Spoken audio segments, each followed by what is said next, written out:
Are we? Oh Are no. we? Yeah, well, Luca's inside again. Isn't that right, Neb? It's the first time I've seen your profile picture as like a big thing. Let's share it in the ECUM server, everyone. But yeah, we're live. Hi, people. How you doing? We are currently live. I don't know what to Hello, say. everybody. Welcome to Hello, ECUM. everyone. Yeah, classic. Tin is speaking Don't kind of worry. low, to be fair. Like Neb wasn't entirely wrong. Ah, fuck's sake. Don't worry, I didn't leave ECUM. Some of you may have wanted that, but Everyone who wants us to be a successful channel wanted that. Unfortunately, you didn't leave Ecom. So Yeah, it's not really a worry. oh, but yeah, Jeb is back. Woo! Yay! Celebrate today. What did we cover last time? I don't even remember. It was a What year did- ago. So wait, funny it wasn't. It was last year. TASM 2. It That's was what you TASM 2. wanted. Yeah, that was true. Yeah. And since then, Zod's edit of the Wonder Woman 1984 Ecom has come out.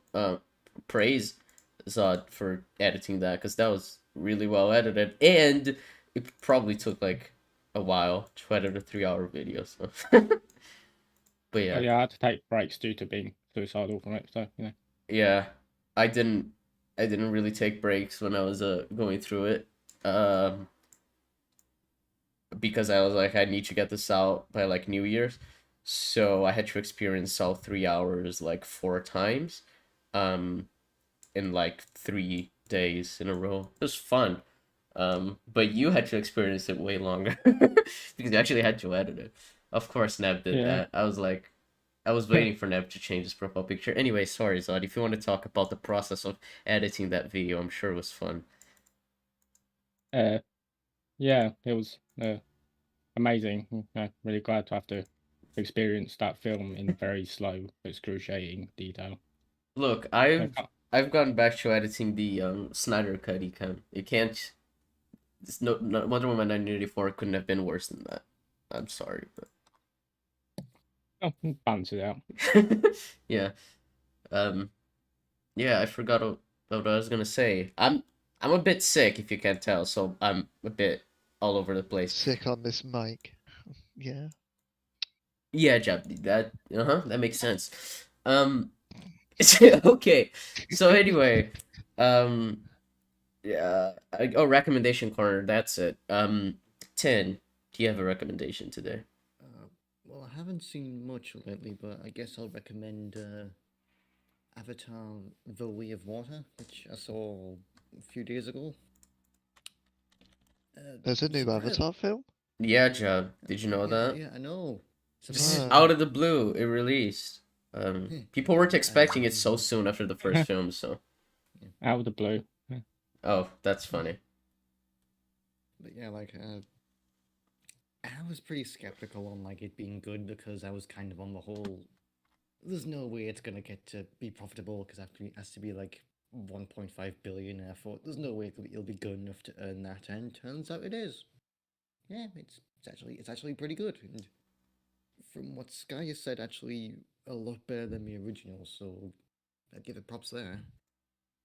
And also, it was the first film that I've seen in 3D in like a long, long while. Like I think like maybe like 4ish years. And my god, it's an experience in 3D, especially with how fucking phenomenal it looks. Like it's just for the visuals alone, you really should see this on the big screen. It's absolutely worth it. See, that's my recommendation, corner. Cool. I think that I could take or leave the 3D. I really didn't mind. Like watching on the 3D didn't do anything for me, but if you like it, then good. I do agree watching on the big screen is important. I watched it on IMAX 3D and it was great watching on IMAX. I couldn't watching on like even a normal screen. I don't think it would be nearly as fun. But yeah, Jeb, what do you recommend?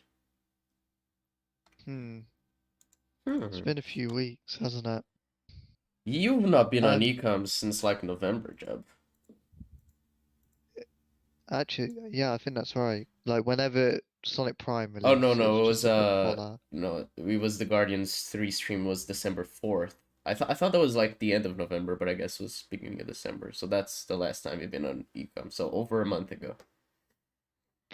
Well, I'm gonna recommend Sonic Prime because it's something I've been wanting to talk about. Um, Sonic Prime is the latest Sonic TV show. Um, that's apparently canon, but I think people are a bit confused on how it is, because Sonic's quite different in characterization. I've just taken it as this is an alternate dimension, taking elements from the games, and Sonic's dabbled in alternate dimensions. But anyway, um, it's 8 episodes long. Um, it'll be a total of 24 at minimum, but Netflix does this thing where they just cut a full season into batches, and it's pissing me off Yeah, they do that because it, to pay animators less. It's funny.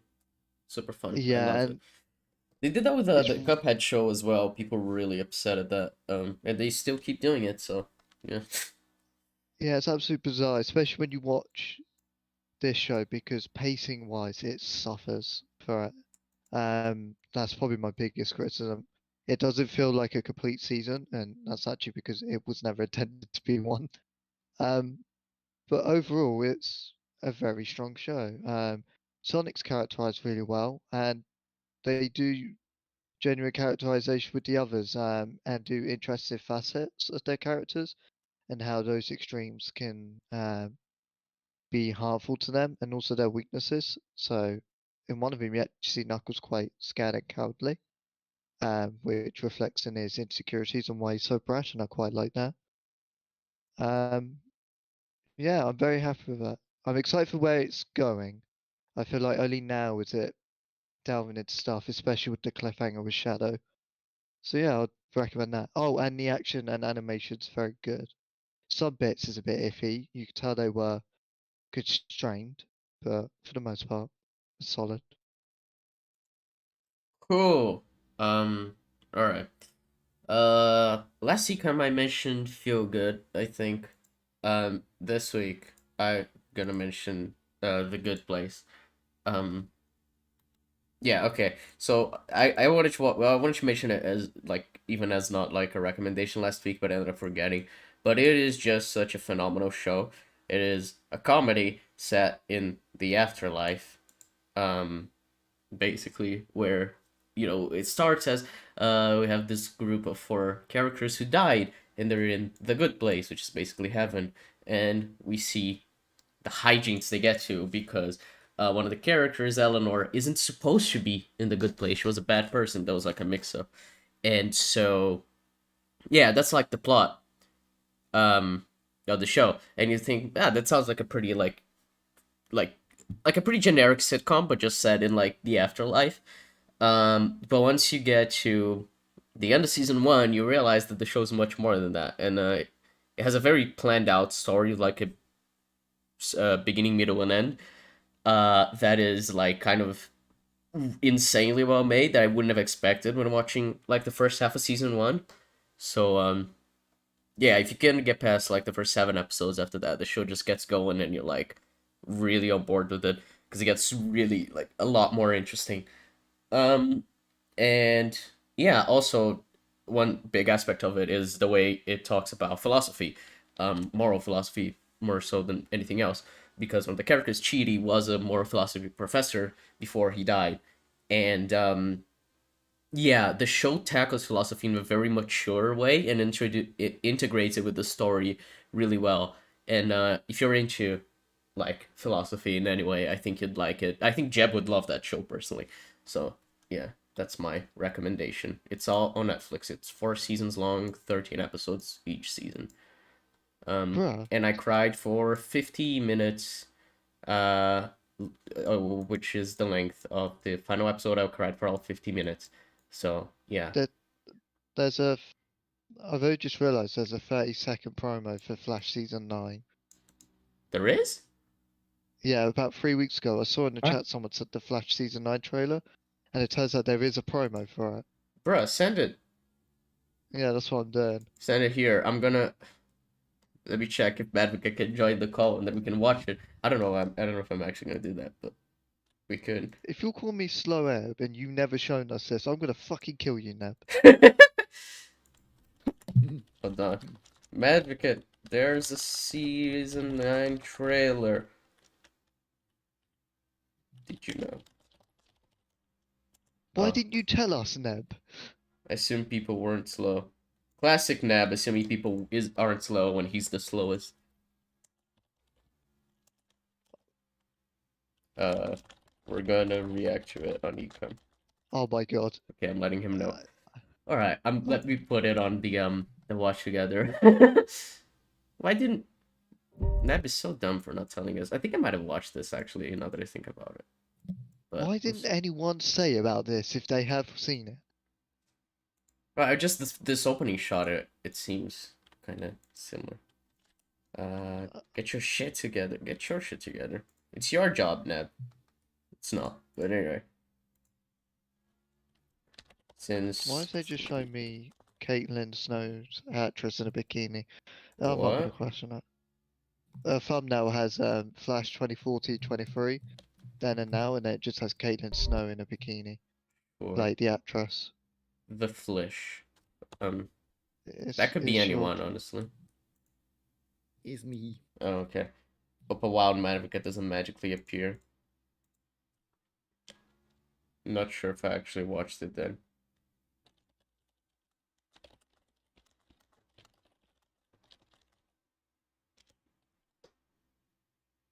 Let's see. Madvika might join us, guys. Might have a special appearance from him. Yeah, he's an ECUM host, by the way. He is, Just, yes, yeah. definitely. Yes. Yeah. Yeah, but We yeah, I just think I never recognize announced this it. opening shot here. Which is why I 5 think I might minutes, have watched okay. it, but I don't know. Alright, give me 5 minutes. Okay, that's perfect. Then Zod, what's your recommendation? I'm gonna recommend my favorite duology of movies, the Knives Out movies.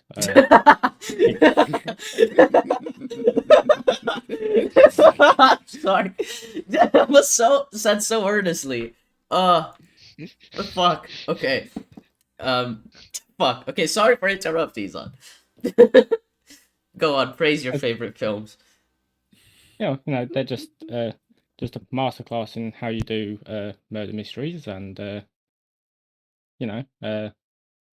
like say for example, you have the first film that has just this really brilliant twist of like, Hugh did this. That was extremely clever of them to do.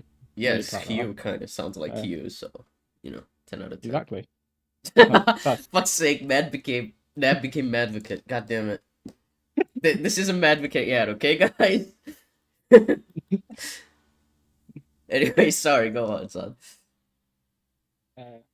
yeah, and then there's the second film, which people continuously insist is really good. And Right, obviously they're people? right. Right, people? Yeah, The people exactly. who to my Yes. left? Right, people? Yes, people. Anyway. Yeah. And oh fuck it, no, they're terrible. But I don't even know how to pretend the second film is good. It- It's just I don't so know. bland. I don't know. I don't even know how to like fake praise it, I guess. Is there a reason why it's called Glass Onion? Yeah. It is actually well yeah. implemented in the film. Okay, that's good. Why it's called Glass Onion. Yeah, it's because the glass onion is like a thing that seems very complex, but that the essence of it is clear from the outside, basically. So yeah, and they do play the Beatles song in the credits, Jeb, which that's probably what what you were thinking about. In the same way that Knives Out plays the Radiohead song in the credits, so yeah. You can at least appreciate the soundtrack is good in both films. So. Anyways, you were saying. Yeah. Look, I've had like two separate people on Twitter called me a fucking toddler for not liking them. I was like, okay, sure.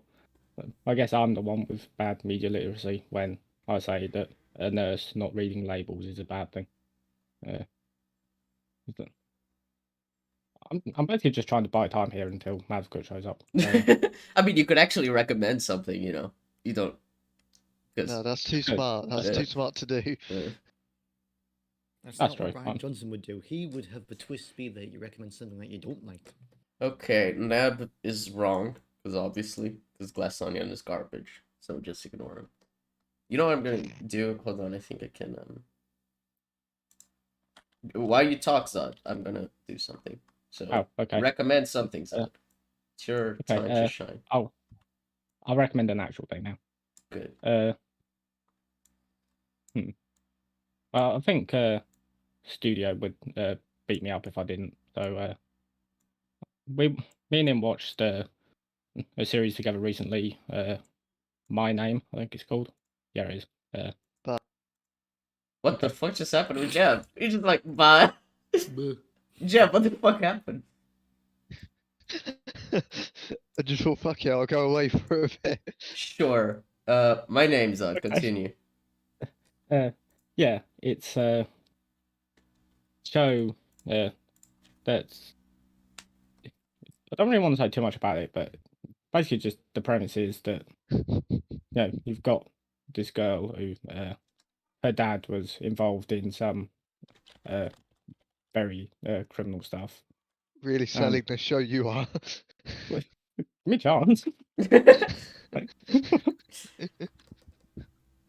But basically, like the first episode, quite strongly establishes that the dad is on the run from the police, and she's getting all kinds of harassment for for being his daughter, and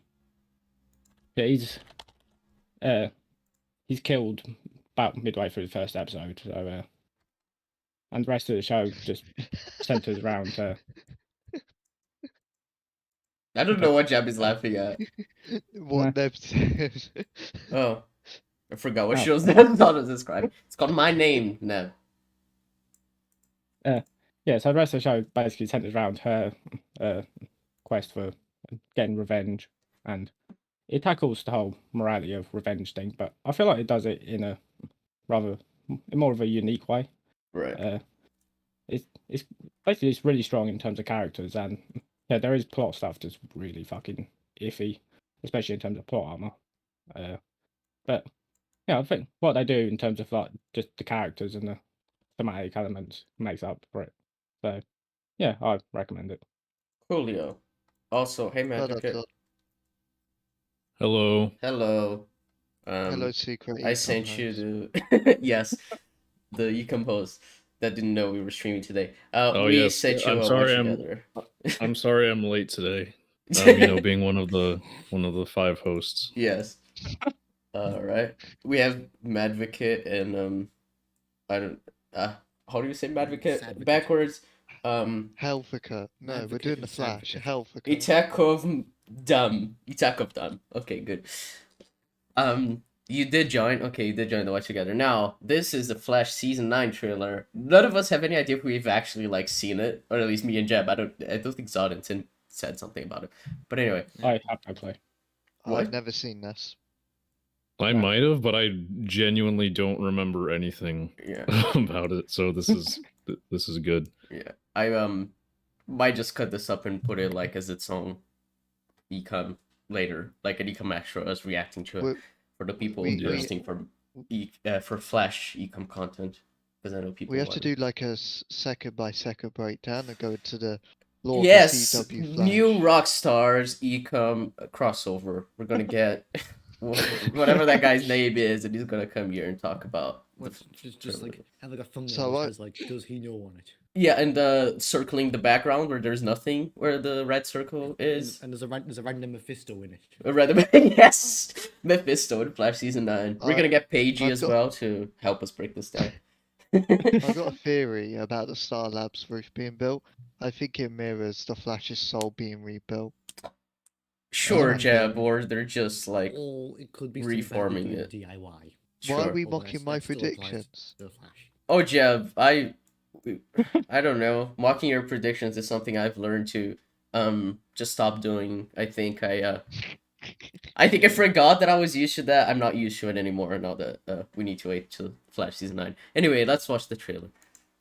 You have been through a lot in 9 years, and I'm very proud of you. It's not over. Joe Barry, Joe I need Barry. your help to our save the world. favorite. Is he asking you? I have nothing to live for. Yes, you do. Oh shit, is that Ralph? Wait, No. what? That's definitely not Was Ralph. it?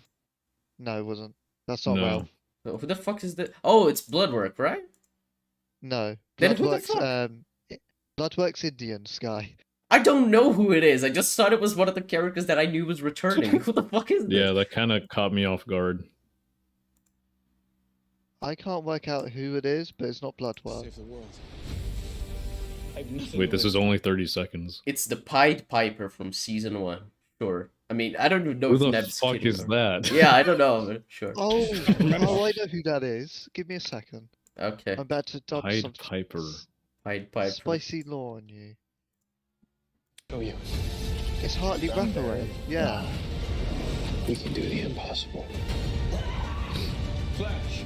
Don't Wait, don't did I blink. just see blink. Goldface? Dead Did I inside. just see Goldface? Maybe, let me check. Ah, why is Watch Together not working properly? Hold on. Oh, this Is it? guy. Wait, what? I recognize Was him. that Yeah, him? Yeah, Hartley. It's him. Hartley, that's his name. His name was Pied Piper. Yeah, and the Yeah, Nientes yeah. returns as Pied Piper, I guess. I don't Hartley remember Rathaway. them ever calling him that in season 1. Yeah. He became a hero because Yeah. of Flashpoint or some shit. Oh, okay. So he's like a villain He in did, season yeah. 1, and then okay. Well, it's probably like his comic book name, and people call him Pied Piper, but his name in the show is just Hartley Rathaway. Anyway, Possible. yeah, I'll try to pause to see if it's Goldface. I don't think. Oh shit! Goldface! Goldface! Wait, that's Goldface? Yes! Yes, that's Goldface! We he's gonna be the main Come on, villain. the It's like I said when we finished season 8. Goldface as the villain for season 9. He's Blue gonna become the Cobalt. lightning. Yeah, He's Blue gonna become the Cobalt. lightning. Blue Cobalt is just misdirect. Goldface is the true villain of season 9. Oh You know, man. they say all roads lead to Goldface. Exactly. Good thing Eric bosses you should point out Hartley Rathaway. That's true now. Alright, anyway. Flash. Alright, they also did the don't blink thing, which is I remember that from the trailer. I think people made fun of it, but I don't think I watched the trailer when it came out, now that I think about it. So Let's do this one last time. The Flash final Whoa. season begins February. Okay, there's some like quick shots that we have to try and. They even have to say it out loud like one last time. oh shit. What the Oh, fuck's hold going on. on? Somehow it ended. Somehow Flash returned. Run, Barry, run. We Yeah. can do the So that's okay. Frost, I guess. impossible. Yeah, there was like that chamber. Yeah. Yeah. You got. Blink. So, Who the fuck is that villain? Is like a weird low mask thing. I think it's a like not a new one in a sense, but Possible. new one for the show. Cecile is sad. Iris has a gun. Someone has a hood. Flash. I can pause on the mask thing. Okay. Trying to figure out who it is. We could probably watch a new Rockstar's video and figure it out. Paige probably unironically did a breakdown of this. Let me check his channel. Thought we were gonna watch it. I'm just curious if he did. Dear Lord, Oh, if you yes. put on Pagey, Twitter Barry is gonna come flocking to the stream. He's just gonna sense it. See, Yeah, they're yeah, gonna he have did. Cap- The Flash season 9 Boomerang. trailer teases missing Flash villains finally to be revealed in final season. So yeah, apparently he is. He did actually. Captain Boomerang's going to be in this season. Oh fuck no. Really? What was he ever Oh, on the Captain show? Boomerang. Was he ever? Wait, was he? Yeah, was he ever in this? In the No. CW universe? No, I don't think so. Because Arrow did like the Suicide Squad, but I don't think he was part of it, right? It'd be Richard Harmon who's playing Captain Boomerang. Richard Harmon. That he okay. Wait, hold on. Is he related to Dan Harmon? No, I don't think so. Harmon. He just kind of looked like him, but I was like, But apparently no. Maybe not. No, yeah, he seemed to have been on the 100, which is another CW show, which is why he's in this, but that's kind of it. was an Arrow Flash crossover episode in season 1, apparently, according to Neb, our own Eric Voss. Let's look at this. Very link, memorable 'cause guy. Oh, so he actually was as Captain Boomerang, and Flash obviously caught the boomerangs in midair because that's how it would go with Captain Boomerang. But I'm sure he's gonna be great as a villain. Suicide Squad 2016 of all movies did Flash versus Captain Boomerang correctly. I mean, look, Flash so far has done it correctly as well. We just don't know if season 9 will do it correctly. So, You know they won't. I mean, we can hope. We thought the Goldface episode would be garbage, and it was like the best episode of the season. Not that it was great. I'm pretty It's sure. dumb, but still. I'm pretty sure Captain Boomerang is another like iconic comic Flash villain, Yeah. and that's what they say about He's Captain one that, Cold. like, everyone was That's- mad they killed him in the Suicide Squad, saying no, now the That's Flash really can't weird fight then. him," and Yeah. it's like, Yeah, but look what they did with Captain Cold. So you know they're gonna stretch out like 4 episodes with Captain Boomerang. Well, to be fair, it's They're 13 getting away. episodes, so I imagine it's gonna be like if they actually Oh, want him to like 2 return. episodes. Well, if they actually want him to return, I imagine they just make him like a good guy at the end But of the he's not episode. Right? returning. Captain Boomerang Identity is returning, but that's a different version. Is it? That's not the Owen whatever his name's version. That is George Digger Harkness version. Was it? He also appeared in season 5 of Arrow, the Oh, finale. sure. I don't remember that, but sure. So we've got a new Captain Boomerang for Okay. some reason. Okay, CW, thank you. Why did he doing like this much stuff? I think I already said this, and I didn't even know like he was returning. Right. And we got But Red, like we got Red Death as well. we have 13 episodes for all this. I don't know, man. I'm so confused. We're expected to have Cobalt Blue. We've got Red Death. We got Oliver coming back. We got Kid Flash. We got Captain Boomerang. Pied Piper. Someone else that I'm missing. Who else? Who's the who's the trans Dreamer. Dreamer, yeah. Yeah, That's the one they're gonna character be I'm in it. actually looking forward to seeing. It's her. Batwoman's going to be in it, and they're expected to be an alternate version of Red Death as well. Oh yeah, So that yeah. The actress who plays Batwoman is gonna play like an evil villain thingy. Dear Lord, you this think season's gonna be Cisco so will good. return? I think he's gonna make an appearance at least in the finale to like take a bite of the Yeah. show. That's what I expect. Why did he leave it? What's the in-universe reason that he leaves? Jab, Who? Cisco. Who's it? Oh, Cisco. He leaves to spend his life with his girlfriend. I've been working at Oh, okay. So he's a simp. Is he with Gypsy or is it another girlfriend they gave him just so he could leave? Another girlfriend. Gypsy's dead. Oh, Gypsy's Oh, dead. shit. Okay. Oh, Do shit. you not I was remember gonna that Gypsy got killed? No, I was gonna say I remember her leaving because in season 4, she has the most like cringe lines to tell Cisco that she's leaving him. That's all I know, and I don't know if she returns after. But yeah, she leaves Cisco in season 4. Yeah, no, she ends up dead by an alternate version of Cisco.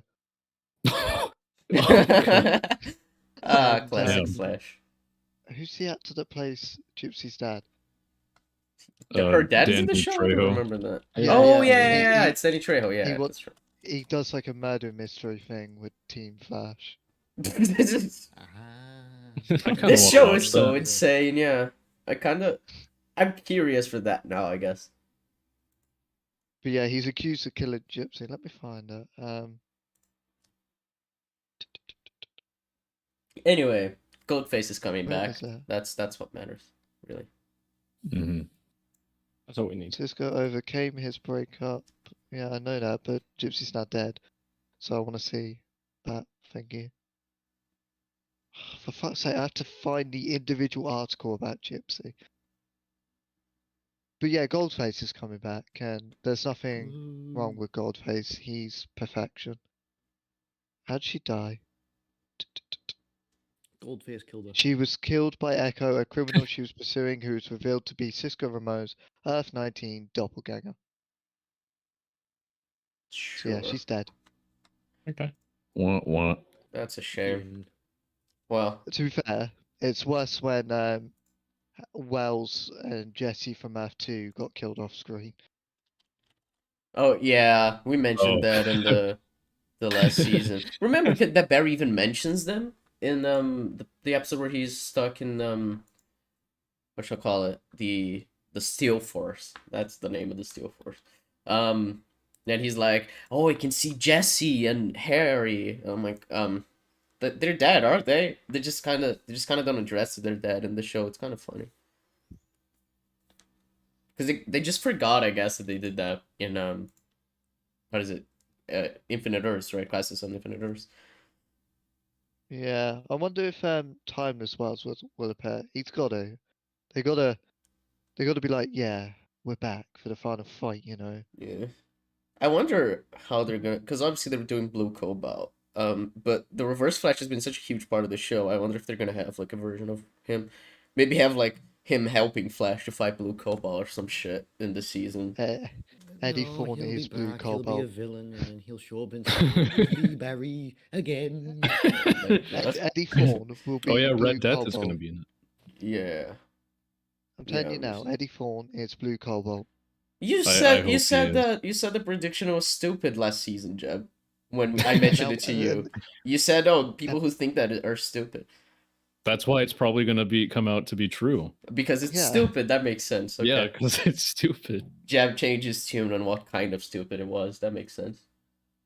I think Red Death was the one that they leaked like the costume images, and Yeah. it looked really stupid. Yeah, it's like the Like Batwoman the chest costume, plate. but like really over designed and very like looking like some kind of armor. It's really silly. Yeah, the chest plate looks like a cafeteria tray just slapped on the Yes, chest. it does. Yeah.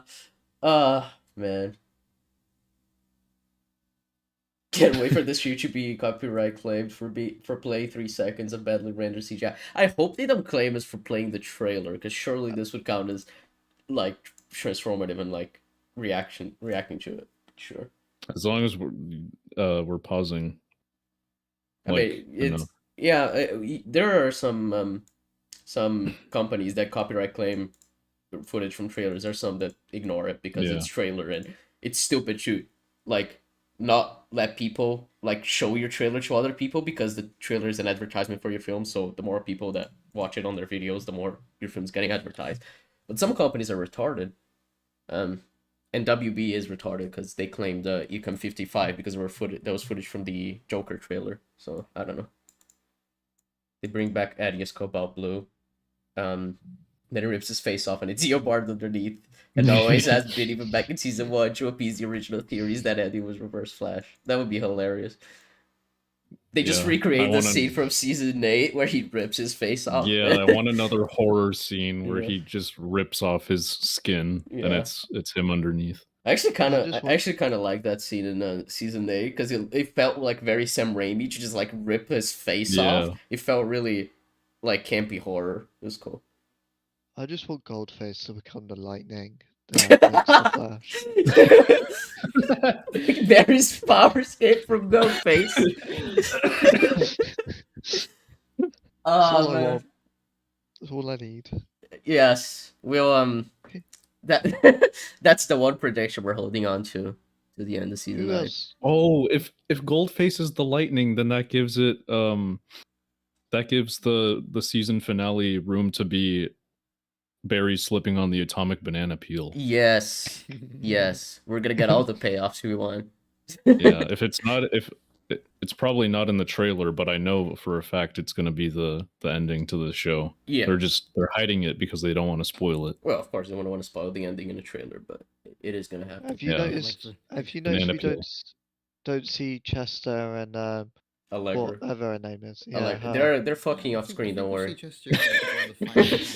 We're gonna get the payoff to them fucking. Let's see if we actually see them. Yeah, wait, they never got to that point, right? No, it was really set up, and then they just never got to it. Let's see. Come on. Yeah, I generally think we don't see Chester and Allegra at all. Fucking discount Robert Pattinson there. Wait, so is Is that guy in the beanie Captain Boomerang? Yeah. I don't know. Might be. Let's see. Why did we bring up Captain Boomerang to begin with? Someone said he was coming to the show. I don't It's remember. him. It's him with the great. With the Maybe it's torch the beanie guy. This guy. Yeah, him. I That's him. think.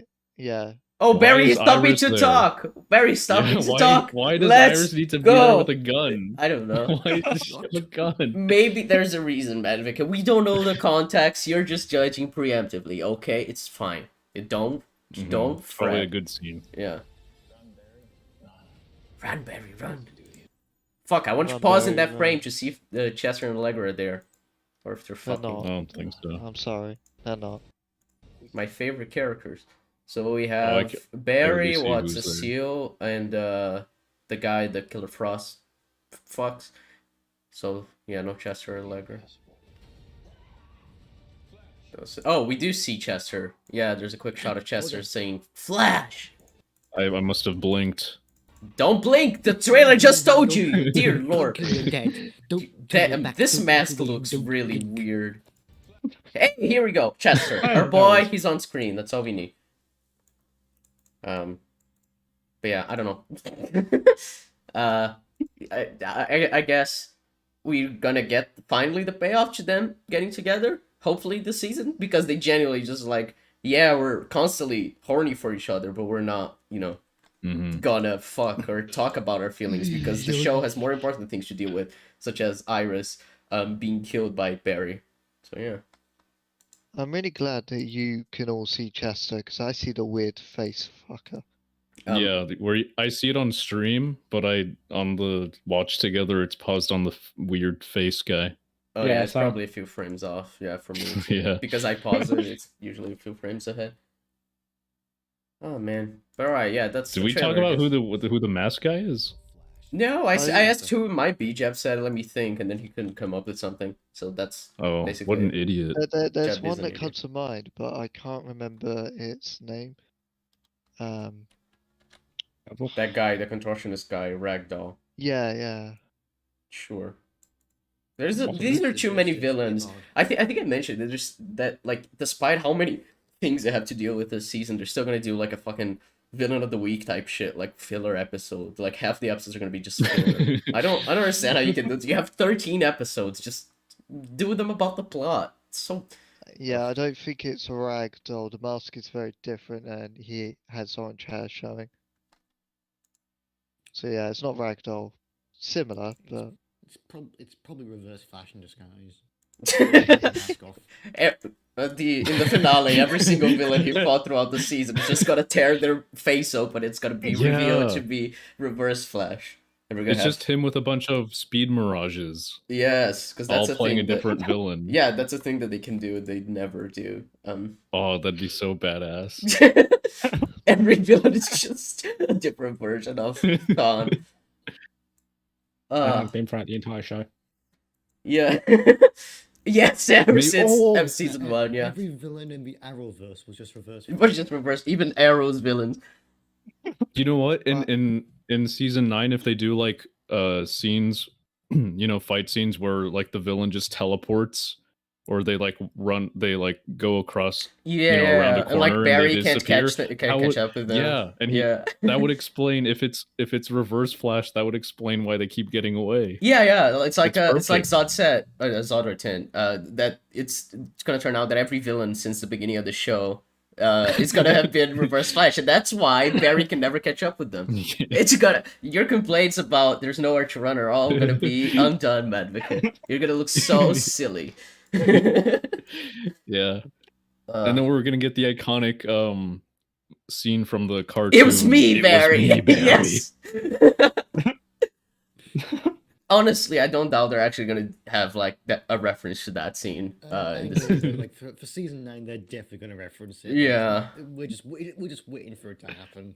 Yeah, I mean, if Blue Cobalt does turn out to be Thawne, I'm sure he's gonna be like, it was me, Barry. But anyway, if it's not Eddie Thawne, it's Malcolm Thawne, like in the comics. Malekith Thawne? Malcolm Thawne, Barry's And twin who's brother. that? it's Thawne's brother, right? It turns out No, it's Bar- Iris I turns think out it's to be Barry. Eobard. Yes, Neb. That's Let that's me- a review. Is it? Let me find out. And I that think it's and that Barry. would mean that in Armageddon, Thawne married Thawne. He would have married himself. Yes, yes.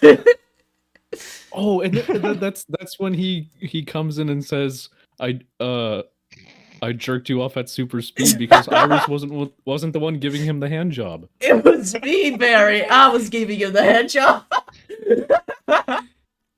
But yeah, Sky, Malcolm Thorne is Barry's secret lost twin. brother. This very secret lost twin.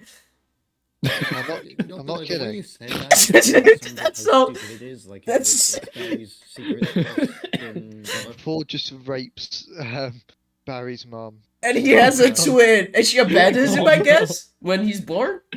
And she just I keeps don't Barry. know. Oh, you're gonna I need to don't- do some research on that when the season 9 starts. Yet we're gonna need to tell us the story about Barry having a fucking twin brother. It's gonna be rape. That's all. That's all I know. Fucking classic with you, your stories being Turns about out rape. Wonder Woman 84 was set up for Flash season 9.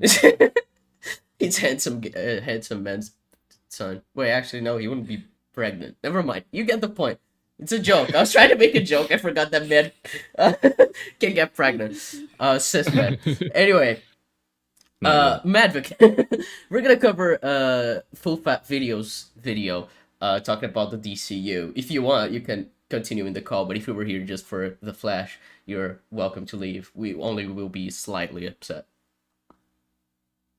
Upset if I leave or upset if I stay? Both. A bit of Yeah. both. If I you got- stay, we're gonna be a little upset, and if we leave, we're gonna be a bit upset. So it's kind of interchangeable, really, what you do. Can't win. What's the context? Because I see your title is Oh yeah, Full Fat has a if big we're- brain take. Yeah, he made a video talking about James Gunn taking over the DCU and talking about how Henry Cavill was fired and how that's like a bad thing apparently. Tin was the one who watched the video, so I'm not He entirely went on sure. back on like, oh, it's a bad thing. They should have kept Cavill on. They should keep all the cast members, and you're not understanding how on earth a reboot works. It's such a Oh, bad it's this thing. video. I Yeah. didn't watch it, but I saw it in the feed. Right. It was like Henry Cavill Superman 2013 to 2022. Jesus Christ. So intense. Yeah, so it's your choice if you would like to hear Full Fat have a genius take or not. Oh, it's only 18 minutes. Yeah, I mean, I we could talked about a stay. 30-second trailer for like 40 minutes, so 18-minute video should go very fast, yeah. No, we didn't. Did we really? We're at 43 did. minutes into the stream. I think you joined at like 10 minutes to be fair, but at least half an hour is the time we spent Yeah, on. when did I send the Okay, message? I this- sent it I at guess Well, I I sent added it 30 you to minutes the ago. group. Yeah, around 30 it was minutes ago. 30 yeah. minutes ago, yeah. So anyway, this video. Yeah, we're gonna talk about now the DCU. Yeah, that's it. My brain is still in the Flash, so I can't introduce this properly. Tin, you watched the video. Do you have anything you want to say before we start? Or should we just get started? Well, I guess in terms of like, because the video's about him, like Henry Cavill leaving as like a formerly famous sort of Snyder shell. Him leaving is sad and unfortunate, but it's necessary. Like that's the most thing I can really say about it is that it's a necessary choice you have to make. So like his whole video saying, "Oh, it's so sad that he's gone." It's like you didn't have to make a video about it. It's easy to get. Like it's a necessary choice to make when you're hard rebooting the DCU. Yeah, I mean it's Is kind of Full the Fat- Something you it's gotta kind do. of the obvious thing. If you're rebooting the entire universe, you can fire like the The actor very who played specific one of the sort of characters. thing I think of is that the last universe was so controversial that you're not going to keep the face of that universe on for the next one when you're trying to really have a clean slate. Yeah.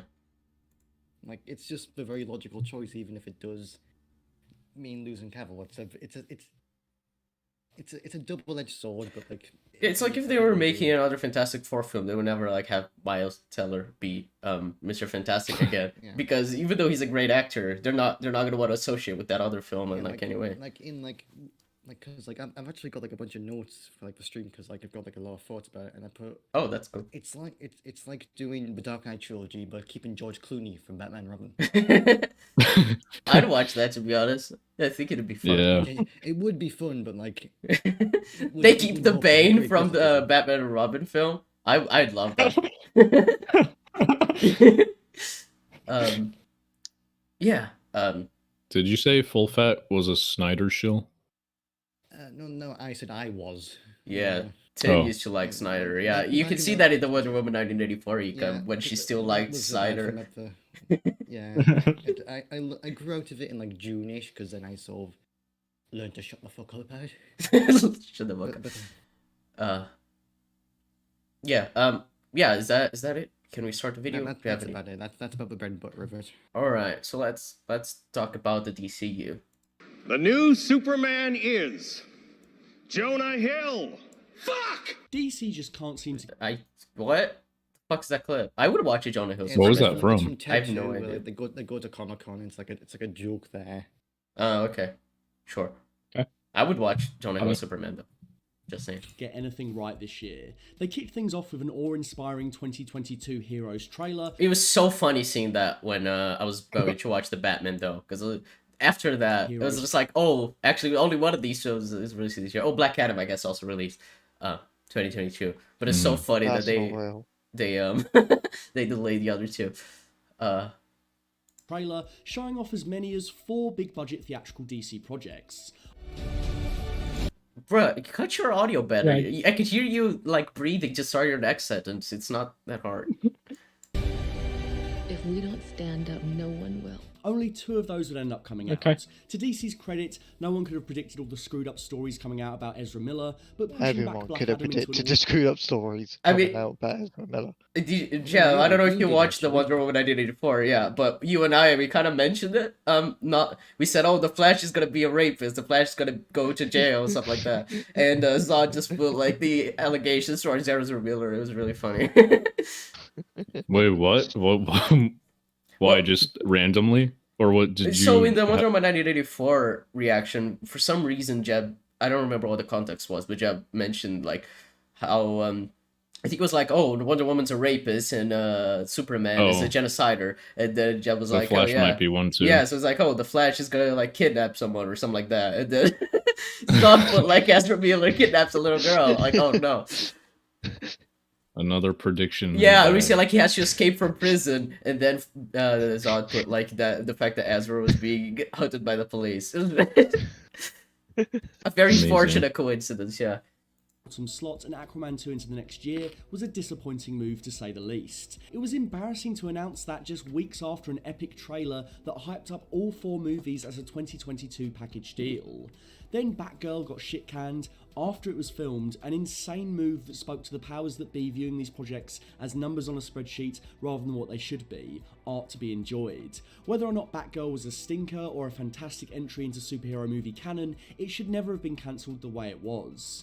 I mean, I agree with this sentiment, at least, that the way it was cancelled was fucking insane. Like, the way they're, like, canceling shows that have already been shot as well, what HBO Max is doing, is wild. What Warner is doing just to, like, cut costs and, like, use as, like, tax write-offs. It's really disheartening to see. Oh, yeah.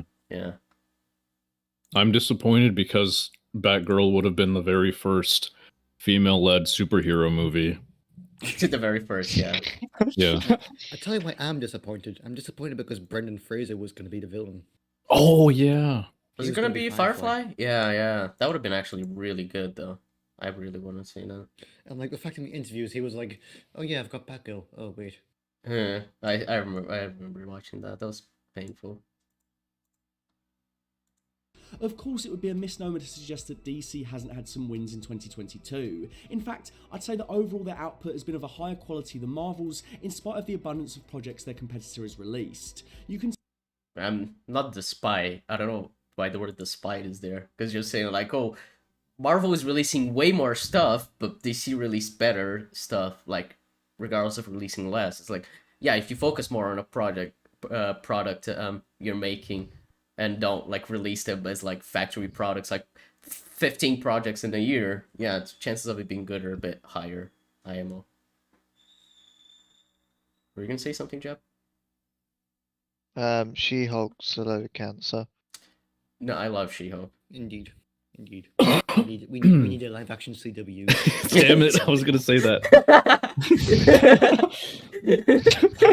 She-Hulk's going to be in The Flash season 9. Yes. He's gonna break Yeah. the fourth wall and talk to Barry. Be like, "Don't worry about it. I'll fix it for you, cuz." Run, Barry, run, and I'll fix the rest. Run, Barry, run to the writers' room. Spit out Disney Plus content all the live long day, but it doesn't mean it will be as good as The Batman or Peacemaker. And now, come to think of it, I think their 2021 was better with Zack Snyder's Justice League. And No. Oh. God, no. What? Marvel had the Turtles in 2021. DC had Zack Snyder's Justice League. Well, they had the Suicide Squad, which is good, I guess. Is that the Snyder Cut is garbage? Was there any other 2021 DC films? That was. I think it was those two, right? Yeah. So no, That's about it. I think Marvel beat them because the Turtles is better than the Suicide Squad. the Suicide Squad over all of the 2021 Marvel content. Oh, for fuck's sake. I mean, What's that's the not point of entirely playing that clip? controversial. What? What the fuck is the point of that? Because Idris Elba funny. Of course. Man was stringent in its non-DCEU setting, but Peacemaker was clearly working within the same DC world that was started in 2013's Man of Steel. Not clearly, no. It actually left it very vague to the point where you could do a reboot and it still exists functionally within the universe. It's the thing with like stuff like the Suicide Squad and like later stuff that done by DC is that it's so far removed from the early films that you could probably just cut it off from those films. Like, Yeah, you know. it's pretty easy to do. Oh yeah, it's kind of what I really like about those films is that you could just pretend that like the Snyder films, they don't exist in that universe and it And like doesn't the affect them. only real sort of firm connection to the last sort of era is Harley Quinn, Rick Flag, and like all the original cast members. Well, and I guess this Aside is from the that- Justice League cameo in the end of Peacemaker, but even then we don't see Henry Cavill, right? And or Yeah, which, or Ben yeah, Affleck, right? We just see yeah, Jason Momoa and Ezra. So Yeah, just them two. yeah. we don't see Yeah. Gal Gadot either. They could work in a Never different. will again. Hopefully. Peacemaker could work in a different universe because when Peacemaker's talking to the old man outside his house, the old man says, like, Batman Batman, doesn't is a superhero. He Yeah. doesn't kill. He's a dark creature of the night. Yeah. So then we know that Snyder Batman does kill. So Well, he you know, did it go could in be a- 2016. Maybe he just stopped after that, which would make sense with his arc in that film. It's just also that yeah, but we I'm don't saying know... I'm saying it could be a different yeah, continuity considering that line. Yeah, that line does indicate a more positive perception of Batman than they had in the Snyderverse. Yeah, he really sucks him off in that scene. Not only did we follow characters that crossed paths with DCEU mainstays like Margot Robbie's Harley Quinn, the core cast You're showing Rick Flag. Why did you say Margot? Editing Full Fat. I forgot how bad Full Fat's editing is. Jesus Christ. Fuck. We haven't covered him in so long. got to meet Zack Snyder's Justice League in the flesh. Well, mostly in the flesh. Oh my god, your editing is so bad. Either way, Why did you... I'm getting so upset, and it's not necessary to get upset. I love how you get more upset at the editing rather than the stupid statement he'll say later. Well, as you just said, he's gonna say it later. How am I gonna be upset about that yet? No. It's What's the point? Yeah. Oh, can't believe you're upset now, rather than something that he hasn't said yet, man. But honestly, like, he cut to the clip, he didn't need to, he just needed to show the visual. And he cut his audio as he was breathing to start a new sentence. Just, like, drag the fucking audio track a little bit to the left, and then boom, it cuts out you breathing. Or just, like, put a fucking dissolve or something. I don't know, man. there's no denying that To Justice Full Fat's credit, he did just remind me that in Peacemaker, there's that clip where Aquaman says, "Fuck you, Barry," and I just remembered I could use that in my season 4 video At least because I that's completely forgot. good. Yeah, that's So good. at thank you, least. Full Fat. Many clips of people insulting Barry. No, we have both Thawns and now Aquaman. Yeah. Justice League and Peacemaker were the very same characters that went up against Steppenwolf some years prior. Yes, of these 4 on screen right now, 3 weren't in in Peacemaker, but sure. I made a video after Black Adam talking about the future of that character and his relationship Funny, it's just talking Black Adam Shazam future when The Rock just wanted Black Adam to crossover with Superman and not at all with Shazam. It just came out how he had like this huge 5-year plan for Superman and Black Adam. And it was like, you do single know mention of Black Adam's arch nemesis. Yeah, you do know who you're the villain of, right? Dwayne Johnson. Yeah, it's like doing like the Flash and having the big bad of that be the Joker. Yeah, and anyway, also funny because Future and obviously a bit they kind of canned anything related to Black Adam coming forward, which is good. To both Shazam and Superman going forward, I expressed my excitement for James Gunn to take over along with producer Peter Safran. Together I thought they could shepherd the DC universe to a bright future with lots of rich stories to tell. I still do. Oh, that's the second Shazam film, right? The trailer for it, because I saw Dragon, I was like, what the fuck is this from? I completely forgot the second film is coming out. What, is it this year? Or Yeah. It's this year. oh yeah. I can't wait to not watch it. Sorry. Yeah. Believe that. James Gunn is a great filmmaker with a keen eye for what makes even the most broken people tick, and he pours all of those imperfections and flaws into his writing in a way that makes even his goofiest characters feel like real tangible people.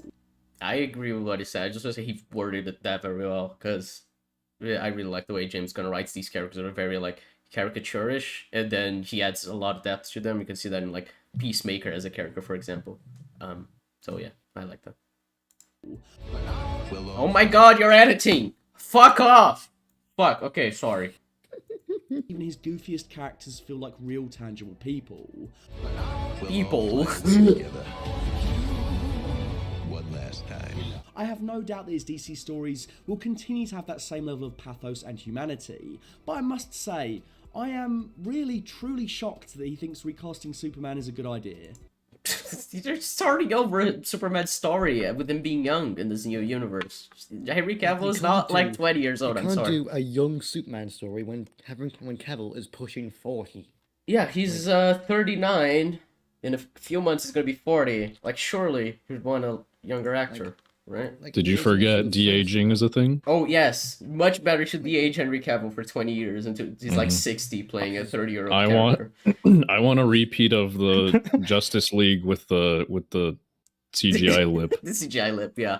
Yeah. Except with him like just made to look younger and like going through like all the young stuff. His face just looks like an Instagram filter, I guess. Yeah. Like, he looks like he's made out of wax. Yeah, for like the next 15 years of the DCU, that's much better.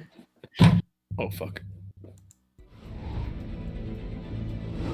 What's the point of showing this clip? What's the point? It's cool! It doesn't relate at all to his point. He's just like, the most it relates to is like he's talking about Henry Cavill Superman. But he's already having a visual of Henry Cavill Superman from fucking Man of Steel. I don't understand this, man.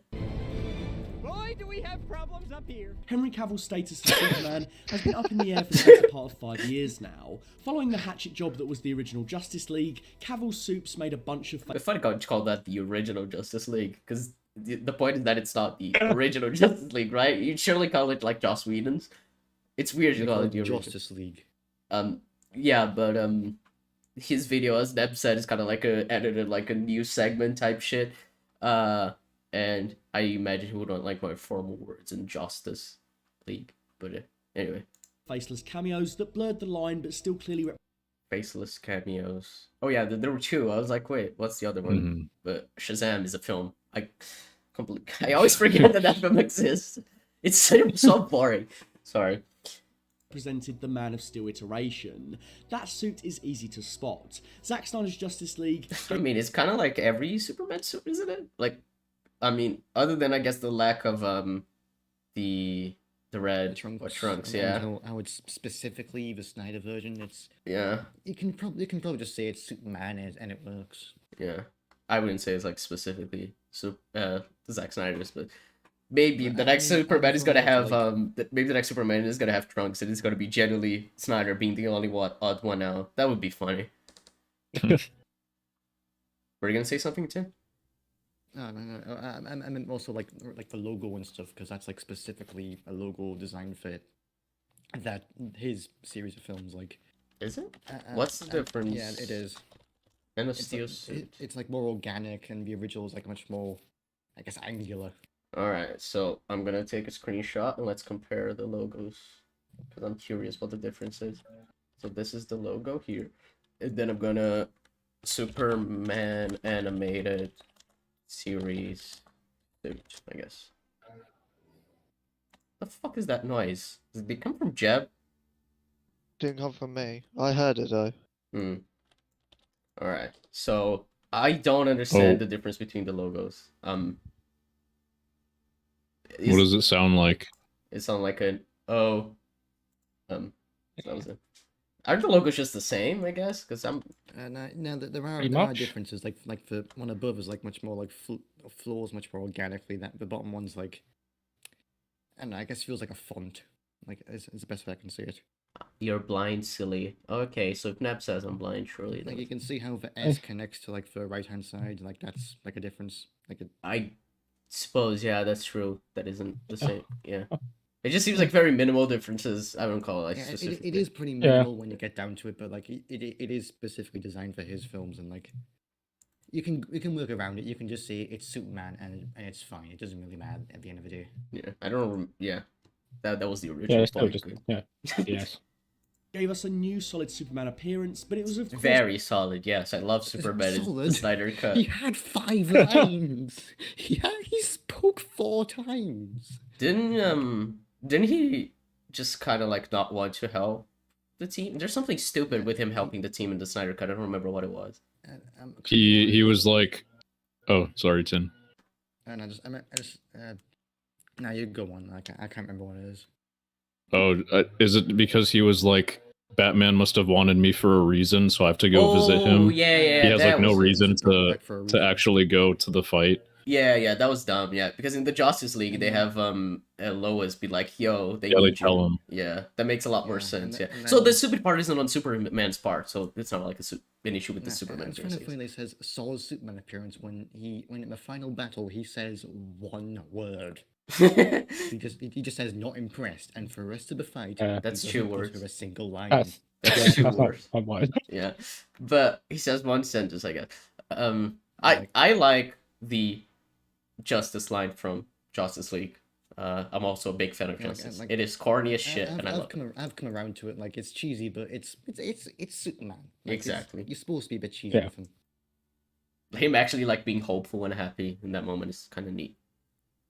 And then you've got the Snyder version where he's just Like, brutally just still barely stepping moody, off he's apart. still like, Yeah. gonna kill some kids. It was unclear whether that meant Cavill was back. After all, the majority of that film had been shot back in 2016.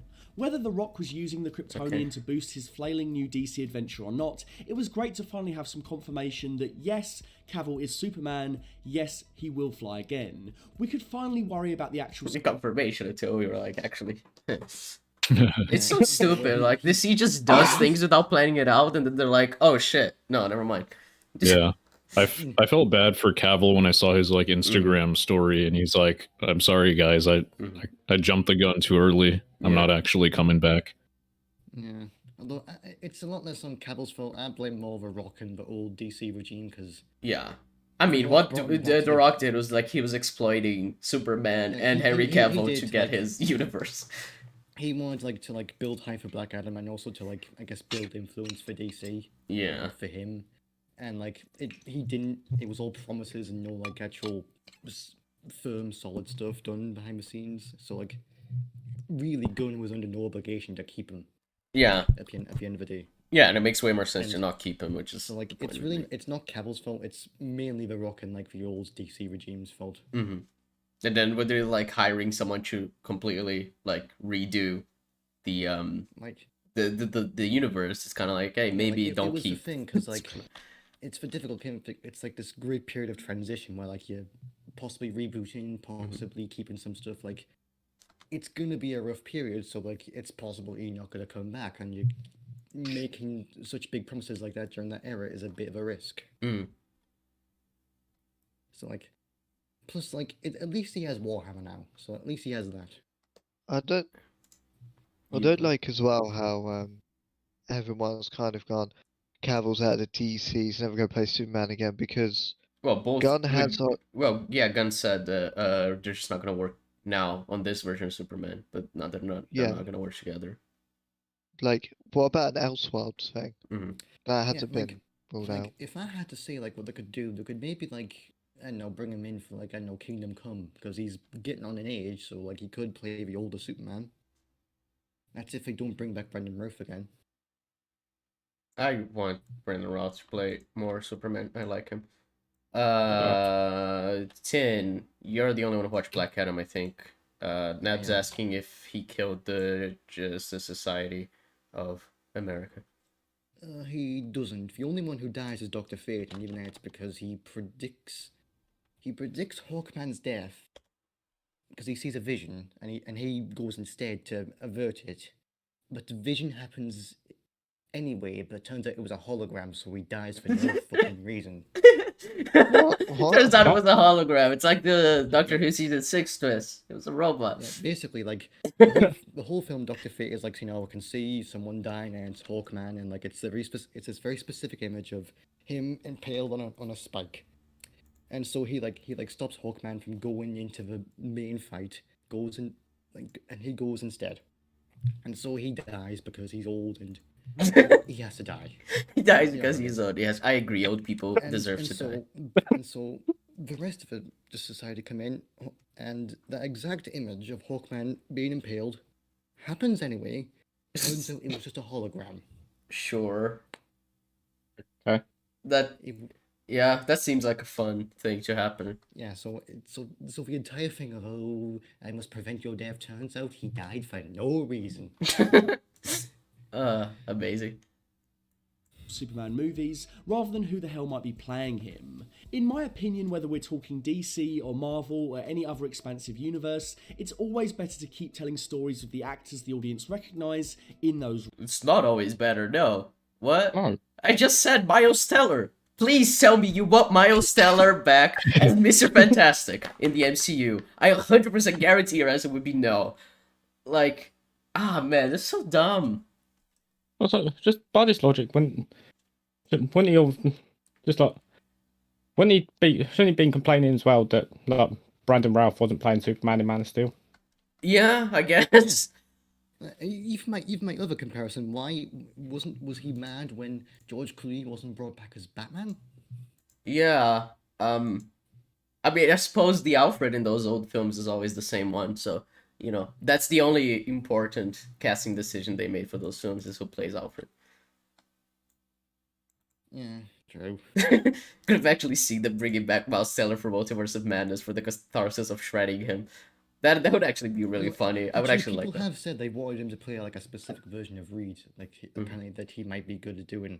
Well, I think And he I would was be like, good even as like the Reed we know. It's just Fantastic was a mistake that humanity made, but with a great cast. Because like Kate Mara as well as Sue Storm is just phenomenal casting. Fucking Michael B. Jordan. That film wasted so much potential. But yeah, point being, I don't think bringing back actors who played the roles before is always going to be the better choice. Otherwise, you'd have like Christian Bale as Batman in BVS, but obviously it's a different universe. Like if you're rebooting the universe, you're not going to keep the same actors. I don't understand. This reminds me, like everyone, because there was that whole thing how Michael Keaton was going to replace Ben Affleck as the main DCU Batman, and everyone was saying, "Oh, why are you doing that?" When surely it should be like, well, he's familiar in the role. He's an iconic role in that, and an iconic actor in the role. Surely this should be fine. Like, not the exact same, obviously, but like same sort of, I guess, line of thinking. Yeah, it kind of seems like just like you like the actor and you want them to be brought back, right? But that doesn't mean like the actor, like it makes sense to bring them back or that they deserve to be brought back. It always contextual. Yeah, it's like that's the thing with Henry Cavill. Like he deserved to have like a proper Superman outing, but like I don't think it's necessary to bring him back for this reboot. Yeah, it's a shame that he's not going to play Superman again, but you know, considering the current place of necessary. Yeah, it's kind of like how evil, I people guess. say like you know actors will miss out on roles that they'd be perfect for. It's like. And then afterwards, like, they can't play the role anymore because they're too old or something like that, or, like, the project just doesn't happen anymore. Like, Matt Smith was with Sherlock, kind of. And it's the kind of thing where, like, yeah, it's a shame that he didn't play this character, but it makes sense that, it's like Benedict Cumberbatch instead of fucking Matt Smith. I don't know. It just seems like such a weird, like, point of view. Just be like, yeah, let's bring every actor back who's played this character. Seems kind of silly. They should bring the actor that played Rhodey in the first Iron Man film to play a Elseworlds Rhodey, other universe Rhodey. And he's just like, what? Did you not notice that I was replaced? That's not Rhodey, that's someone else. That would be funny. Roles, even if the previous projects they appeared in were poorly received or didn't do brilliantly at the box office. Unless there's a strong negative backlash to a particular casting, I don't see the point. Across 20 years of consistent superhero movies, the casting of said superheroes is always the thing that gets the most praise. I mean, okay. That sort of goes without saying. Yeah, the Deadpool fucking example is kind of weird, because Ryan Reynolds with Deadpool is like has a really close relationship to the character and the film, and he tried to get it to have that film done for ages, right? And obviously he was in was the second Wolverine film, right? It was X-Men Origins Wolverine, so the first one where they. Oh, it was the first one. Oh yeah, because the second one is the good one, right? Yeah. Yeah.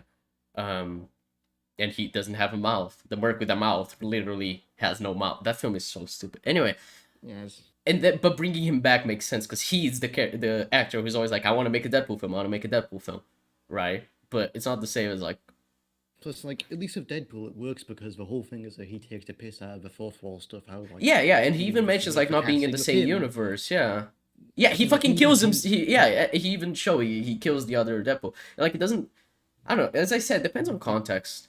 Like, even in the first film, like, when they say, oh, we're taking you to Professor, he says, McAvoy or Stewart, these timelines are so confusing. Yeah. Like, when it's a character who breaks the fourth wall, the casting is, like, any casting can work. Yeah, if it's a casting that was something that happened prior, he can make fun of it, he can point, like, it's the same actor playing the character and everything, right? Like, he fucking kills Ryan Reynolds reading the Green Lantern script. It's great. That post-credit scene. Like, he's taking the piss out of, like, real-world stuff because the character is allowed to do that. Whereas, a character like Superman, if it's like, oh, he was in this other universe, but it's still the same actor playing a character, but in a different universe, you're gonna be like, wait, what does this character know? There's gonna be a lot of confusion, especially for, like, general audiences, which is always, like, the point. They don't want to, like, bring the same actors who play the character back, to cause, like, the confusion in the audience, being like, wait, isn't this character, haven't they gone through this before? Why are they pretending that they haven't, That's the thing, is that it's one thing to have, like, a stable sort of foundation for fans, but you gotta do it for general audiences as well, because if this is gonna be, like, a full, fresh reboot, and the last Superman Origin reboot was 10 years ago, there's gonna be some very big confusion, obviously, so, like, you gotta work around that, and obviously, like, if it can't work, you don't do it. Oh yeah, and obviously, when you're making this shit, you focus on the general audiences more so than the fans, because the fans are like a minority. General audiences are who you want to sell the film to, because fans, they're gonna know about this shit. They're gonna know way more than general audiences. But if I ask my dad about, like, the multiverse shit in the MCU, he's not gonna understand anything. Like, if I explain to him, like, the time travel in Endgame, right, and he watched every MCU film with me until Endgame, he's not really gonna understand it. So it needs to be, like, more streamlined for him. Like, he was only interested in watching Wakanda Forever with me, because of Chadwick Boseman. It's not that kind of thing. Like, there needs to be something that, sells these people, like, or like general audiences, like normies, just watch the film. And if you do something confusing, people are gonna be more turned off from watching it, basically. Yeah, exactly. It's very rare, even in the most hated superhero movies, for audiences to berate the castings. You'll often hear the opposite, audiences saying that they liked a particular actor in a role, but the story failed them. I think audiences are all... I hate Gal Gadot as Wonder Woman, so there, yeah, it's hilarious. He says that point, and then he shows fucking Gal Gadot as Wonder Woman, which is, like, the worst casting in the DCU. The absolute worst. She looks, I said it in the Wonder Woman 1984 reaction, but she looks the part, but she's so bad. She's so bad. It's like that point that me brought up, how, like, she can't smile right because it doesn't look genuine enough. Like, how, like, she... Yeah, with the wrinkles, beneath her eyes that she doesn't have the wrinkles, and that's how you And, can like, tell if it's a for genuine a character smile. who's very like heartwarming and like like she's basically, I don't want to say female Superman, but like she has In a some way sort she of, is, like, yeah. a role model for little girls, and like when she smiles, it looks like she's staring down into your soul. Well, it was That's actually how- interesting that's because I was how- watching Legion last night because, I'm me, and there's a moment where David smiles, and he's lying, and I could tell that he didn't have the wrinkles beneath his eyes because of what Meme said, and I was like, oh, that's a fake smile, and he's actually like doing it on purpose because the smile is supposed to be fake, and I never clocked why it looked fake to me until Meme mentioned the wrinkles beneath the eyes, which I think is an interesting thing. That and what you said about the internal monologue, that you can see that in her eyes there's just nothing going on. She's just like remembering her lines and saying them. She's not like actually like reacting, basically. Always Yeah, willing to forgive. It just sucks because this is like the first ever like movie version of Wonder Woman ever done, and the actress is fucking terrible. Yeah. Yeah, and if they just want to keep the same cast, why did they have Linda Carter? Full fat? Why are you? Exactly. It's stupid. They generally could have had Linda Carter. She looks pretty good for her age.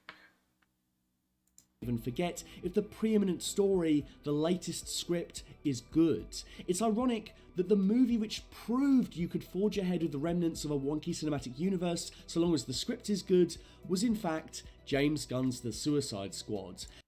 I mean, the only things that they have from previously is the casting of Rick Flag and Harley Quinn, and every other character is an original character. Obviously, they have like Captain Boomerang at the beginning of the film, but he dies. Like that doesn't matter. It's like the story. Like that's the thing. This isn't like using the remains of the universe. This is like taking bits that haven't been done by the universe yet. Yeah, yeah. You go to a place in the universe where it's like we don't have superheroes here. Like this is like a fucking Corto Maltese. It's not like America where Superman or Flash are gonna be like very easy to know what's going on and just get there like very quickly.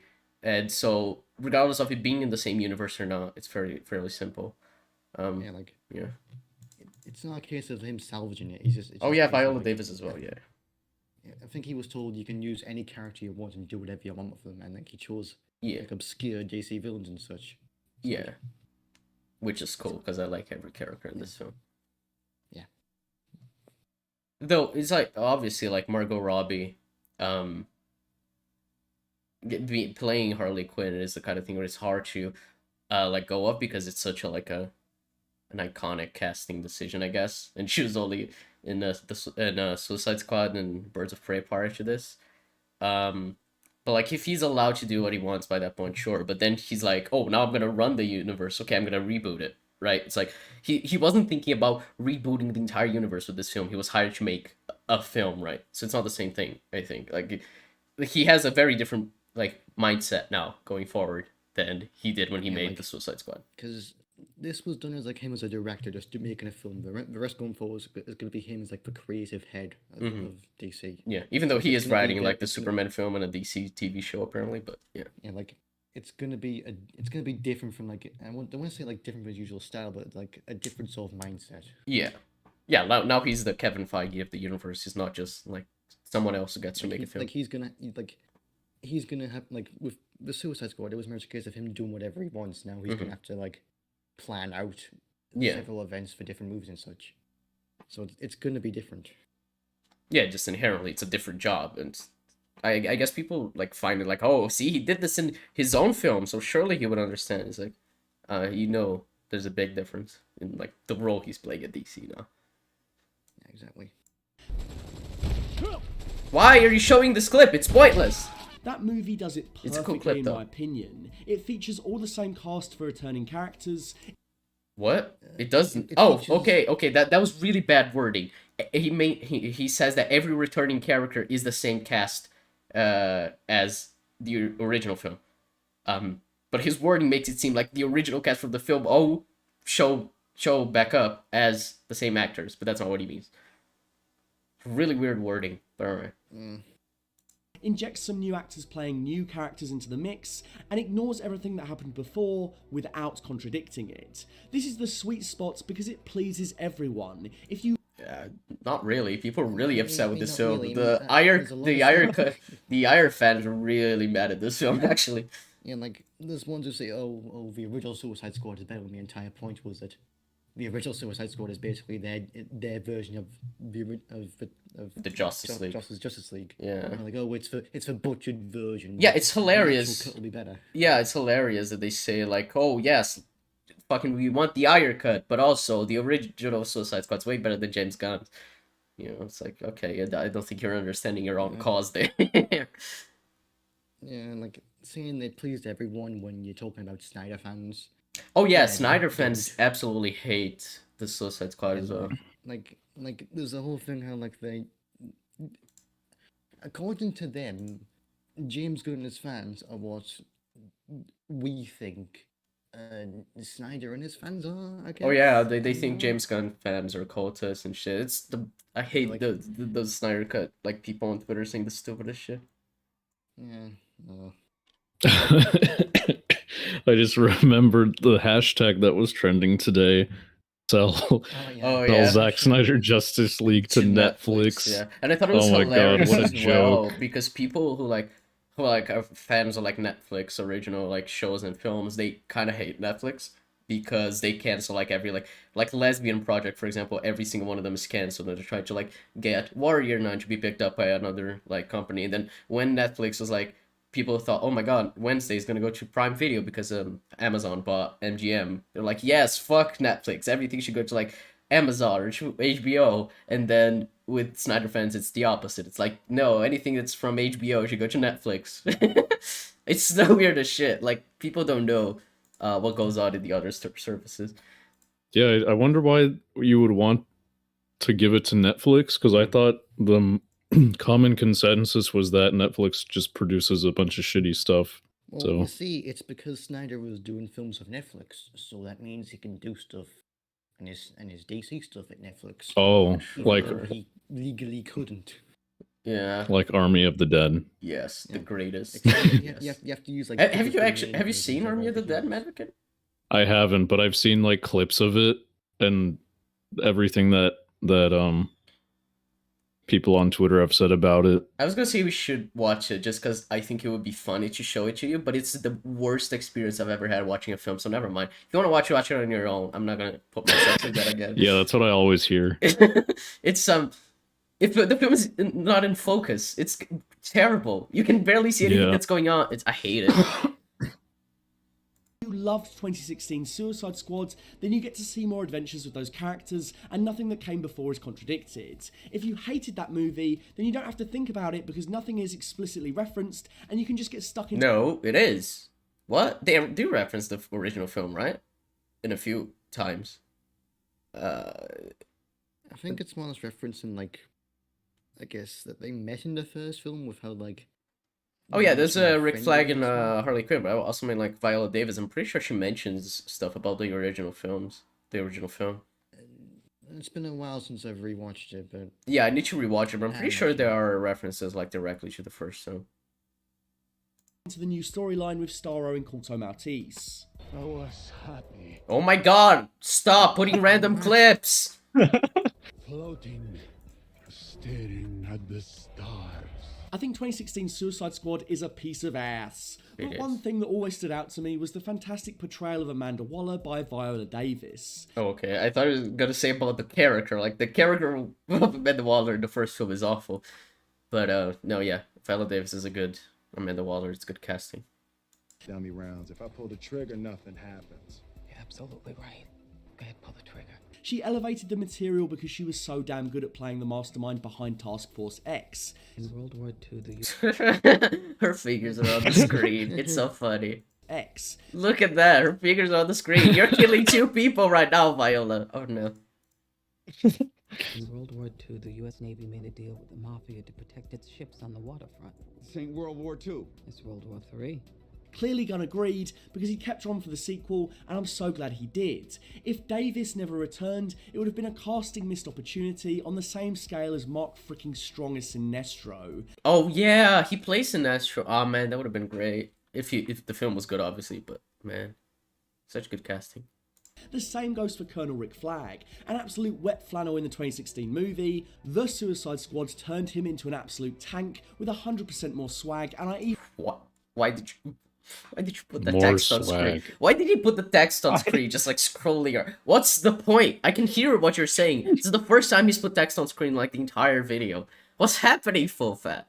Do you just do things randomly? Like, I feel like this portion of the video is under-edited. Let me add random things. I even felt something when he perished. Thank you, I needed to Oh. just see the scene of his heart getting stabbed. I could... Whatever. Look at that. Joel Kinnaman is a fantastic actor, and it proves that it was the script around his casting that was the original Rick Flag's downfall, not the casting itself.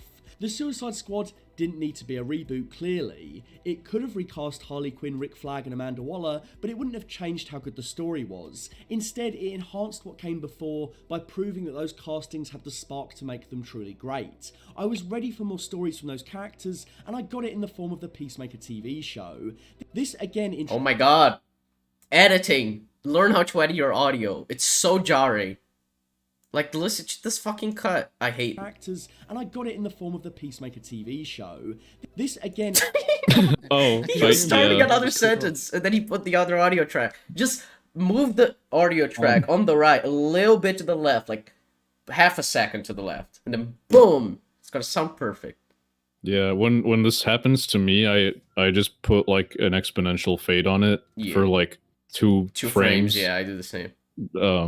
Well, the issue is that you can hear him starting another sentence. It's not just that, you know, it sounds like it's like cutting off. No, and then it just cuts off. Yeah, it's so dumb. In the form of the Peacemaker TV show. This again introduced new elements like Christopher Smith's hellish father or the Deadpool-esque vigilante, but also doubled down on key Justice League castings like Jason Momoa. Yeah, because his film is coming out in like soon. James Gunn wasn't in charge of the DCU yet. It was like, I want some cameos. Who can I have? Oh, well, these two characters and actors are returning, so I guess you can have them. And the other ones just don't show their face. Right? I mean, it makes sense. Is Aquaman. There is no debate and no need to change him up. If Aquaman pops up in... Yeah, imagine another Aquaman shows up in Peacemaker and the fucking Aquaman film comes out a year later. They're like, what? Well, I don't understand. There's a reason why it is Jason Momoa. Peacemaker, of course the actor I want to see is Jason Momoa. Given how Gunn navigated the already established DC Universe elements whilst introducing his own adaptations, I had every faith that this would be the same for the newly announced DCU. It's not a true new cinematic universe, it's a continuation of the old one, right?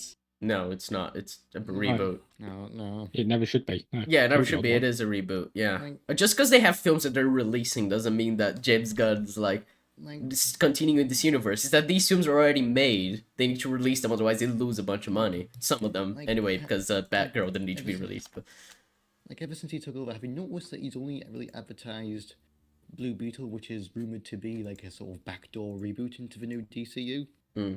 Like, it's a chance that these last few DCU films might just be like the final whimper, and then then he gets a shift on into the new DCU. Yeah, it's kind of what I imagine it'll be like. Yeah, like these actors and characters are not gonna return after like the Flash film, other than maybe like Blue Beetle, because James Gunn, the only film James Gunn has actually advertised of the new ones, of the current ones, is Blue Beetle. So who knows what that's gonna be like. That's one where I can see like, I guess, carrying over to the new one, because you can cut out a few like. I mean, you could just not make it like related to the rest of the ECU, right? So. Like if it references, say, Superman or something, you can cut that out, since this will probably be before. Yeah, before this new Superman is established, yeah. So. I think, like that'll be like, I guess, early sort of Superman's like year 2-ish. So like, you kind of get what I mean. Like, you cut out some of the major references to the larger stuff and leave it as it is, as like a little backdoor entry. Yeah. Into the new one. It's just under new management, which. What? No, that's not. Can you not read? Oh my god! Why did you pick up this one tweet? There's so many times it's like, this is like a UDC, or is he just like making the point of like, oh, is that's it, right? And then he shows the rest of the context, like, oh my god, I was wrong. I think that's it. Honestly, no. I only think is a. Were you gonna say something like that? Yeah, just imagine not expecting James Gunn to have to continue from the previous universe. Like, not only is it just like really creatively limiting to just take over a universe where like you've already like Batman's already 20 years into the job. Like some of the like bigger Superman stuff's sort of been done. But not only that, but also just the other previous universe is just so beyond fucking irreparable. There's just nothing you could do to fix it. Just imagine expecting that from me. Yeah, and even like from public perception, people really turned like the DCU didn't have like the most positive reception when it started, but as years went on, it got like much worse in terms of like public reception, especially because of Wonder Woman 1984. So I guess to a point where we're like, maybe we just, you know, scrap this one and start over so that people don't like hate everything that comes out from this anymore. Good thing. Keep the Justice Leaguers who want to stay, a la Cavill. That means if Ben Affleck doesn't want to be Batman anymore, you should let it go. Ezra Miller and Jared Leto are out, but that's understandable. Ezra Miller's... I mean, we don't know if they're out or not, actually, but... I'm pretty certain that they're going to be out. Like, even if things do settle down, they're too much of a controversy. Oh no, yeah, I doubt they're going to continue on the role as the Flash. Is that recently there's been like the stuff about them like continuing some to play. execs were considering keeping them on, and James Gunn was like, "No, that's false." Maybe and plus, they even just if a few of them were considering it, I doubt Gunn would be stupid enough to keep them around. Mm-hmm.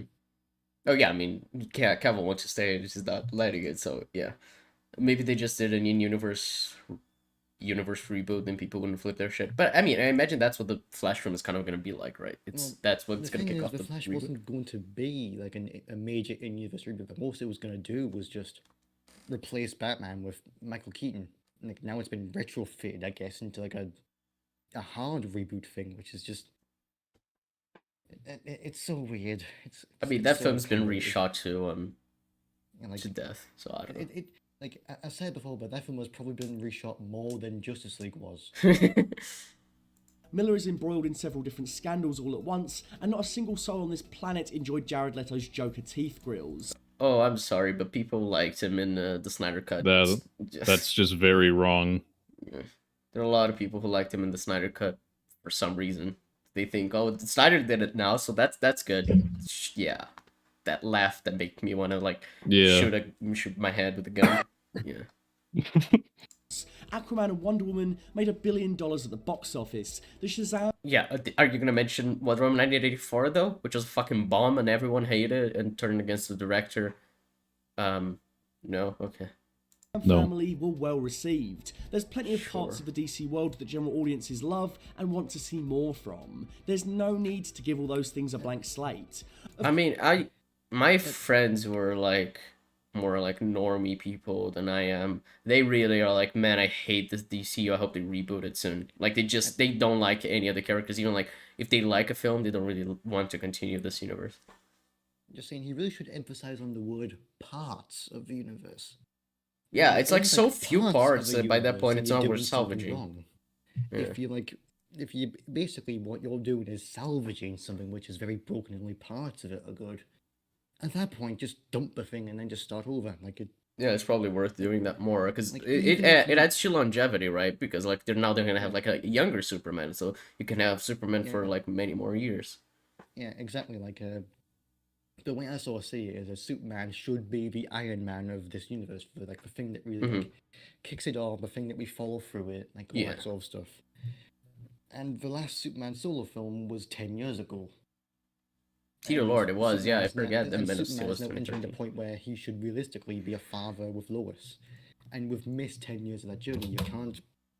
You can't really have like a long, cohesive universe when you've skipped basically 10 years with a character. Yeah, and I mean, his relationship with Lois is never that developed. If you get to the point where they're already having like a kid, it's kind of like, it's going to feel very cheap.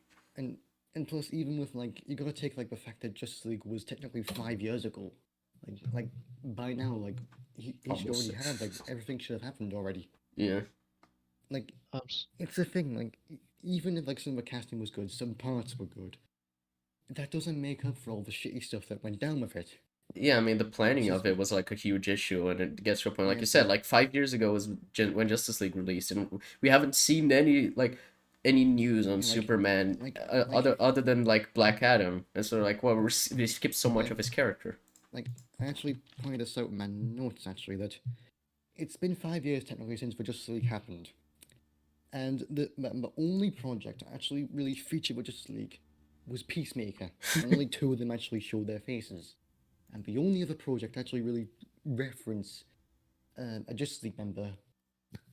They got kicked out of the universe like 50 days after it's released.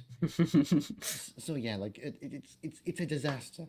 It So is. like I don't see how keeping it for the sake of a few good parts is anywhere a smart idea. Mhm. Of course, it was recently announced by Gunn that Henry Cavill's Superman, after a triumphant return just a few months ago, will definitely not be playing Superman in the upcoming slate. A new actor will take on the role, playing Superman in his early years. Editing is when you put an image on screen and then you make it bigger until it fills the whole screen. That's editing. The reasoning behind this doesn't make any sense to me. Gunn stated that this Superman would be You're just repeating the visual. Can you please? younger and therefore needs to be someone other than Cavill. He further explained that this would not be an origin story. The idea that this new actor is playing a Superman that will age into Cavill's Superman clearly doesn't make any sense because he's already portrayed an Remember how like a while ago there was that joke about how like people saying, "Oh, this new Superman is gonna turn into Henry Cavill and the origin will happen again." Yeah. He said like he legit thinks that's what Gunn meant. Yeah, that doesn't make sense. That this Superman was gonna age into Henry Cavill. Wait, and I'm do the sorry. Wait, origin again. wait. That's what you think. Hold on, I'm gonna rewind. I think I might have missed him Yes. saying that. The reasoning behind Maybe it's just so dumb that I did. Anyway. this doesn't make any sense to me. Gunn stated that this Superman would be younger and therefore needs to be someone other than Cavill. Yeah. He further explained that this would not be an origin story. Yeah. The idea that this new actor is playing a Superman that will age into Cavill's Superman clearly doesn't make any sense because He's not. Where did you take that from? Oh. Did you just make up that he's gonna become Yeah. Superman? You see why Yeah, I suggested Cavill? this? Because he legit thinks that they're gonna do the origin story twice in universe. Are you retarded, my guy? James Gunn never said that. What are you?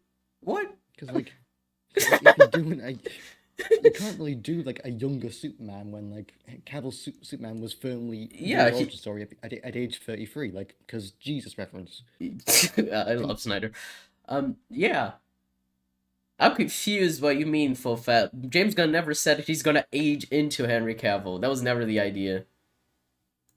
he's already portrayed an origin story Superman. You're saying that the timeline goes... No, we're not. You are saying it, full fat. You're the one who's saying this. Understand what a reboot is. Yeah, what is he talking about? Cavill's face, new actor's face, Cavill's face later down the line. No, you're the one who's saying it. What are you talking? How dumb can you be? What? I'm so confused. Oh my god, it's so stupid. It's clear that it's going to be set in an entirely different universe. Yes, it is. Then why did you say it would age into Henry Cavill? Yeah. Are you telling me that that's gonna happen? Clearly, it's gonna be in another universe. Nobody was telling you that it was gonna happen. And yes, it is another universe. Well done. You figure out the basics. Now, what's the Sherlock Holmes quote? That now they have a firm grasp on the obvious. Whatever remains, however improbable, must be the truth. Yes. So it doesn't fit, but that's the quote that was on my mind because this is very obvious. So you know what I mean. I don't know why Gunn tried to suppose that the reason why Cavill what was getting replaced is because he's at a different age. Because he is at a different age. He's almost 40. The character's gonna be young. He's gonna be like what, early 20s, early mid 20s. Like the way the DC universe should sort of go is like if they're doing this, Superman should probably like maybe early to mid 20s if they're doing a year 2 story. Like that's how it should be. You can't do that with a nearly 40-year-old Henry Cavill. Like it just. He looks good, but he doesn't look 20. I'm afraid.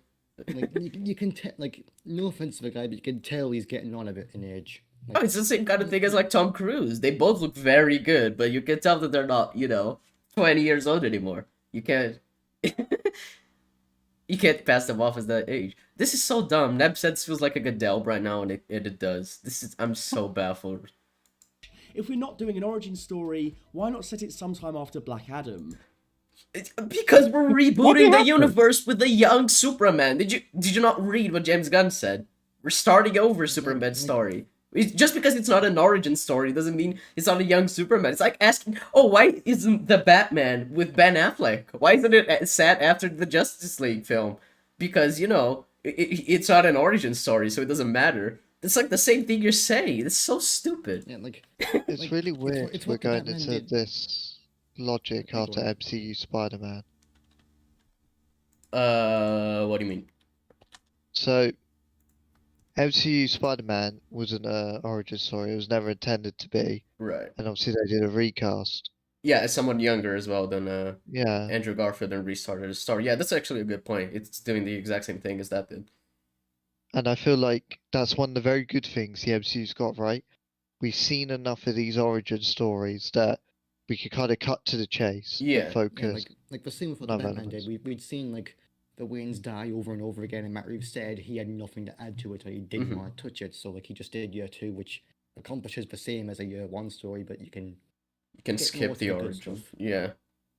Like the same sort for Superman, where like you can, it's him starting out with the Daily Planet, is what you said. So it's still going through the motions of part of the origin story, but like you're skipping him coming to Earth, Krypton blowing up, all that stuff. So it'll still be a fresh perspective, but it'll still be a younger story. Yeah, it's like I said with the Batman, it's kind of the same thing as Matt Reeves did with that, is what they're doing with Superman. And this is just the difference is it's part of like a larger universe, whereas the Batman isn't. But like, I don't want to diss like origin story movies, but we've seen so many that we can maybe go a while with skipping them, I guess. Like, this yeah, is, and like, maybe for a good huge way, part, a lot of origin story films are very similar, where it's like the like tragic this is a good story. way to get around them while still introducing the character at the same time. Yeah, I did. It's such a simple thing to understand. Fufad just seems like kind of baffled by how a universe reboot works. Like, he was praising the Batman earlier, so surely he should get the concept. Yeah. Christian Bale should return as the Batman in the Batman, even after, what, 10 years? Superman is still A relative. 50-year-old Batman playing a 29-year-old Batman. Yes, that's what I need. Christian Bale playing a 29-year-old, yeah. On a serious note, I'd want this back, this Superman to be just before John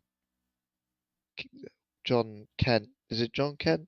I'm not. Jonathan Kent, yeah. Just before he dies, so Superman's quite not carefree, but kind of relaxed and such, thinking he's unstoppable. Yeah, because the thing with Superman is we've only really had 2 movies where we really go through the origin. One was in 1978, and one was in 2013, so we haven't seen it that many times. And well, I was gonna say because Jonathan Kent dying is like a very it's a story beat that everyone kind of knows, but I was thinking maybe it's like important just to have that in the film, even if it is not an origin film. It's the thing with Superman's origin. It's not on the same level as Batman or Spider-Man's, but like he's on that same level as a hero. But in terms of however audience knows his origin story, not many know it. So like, yeah, should go through like at least the basics, but not like make the film about it.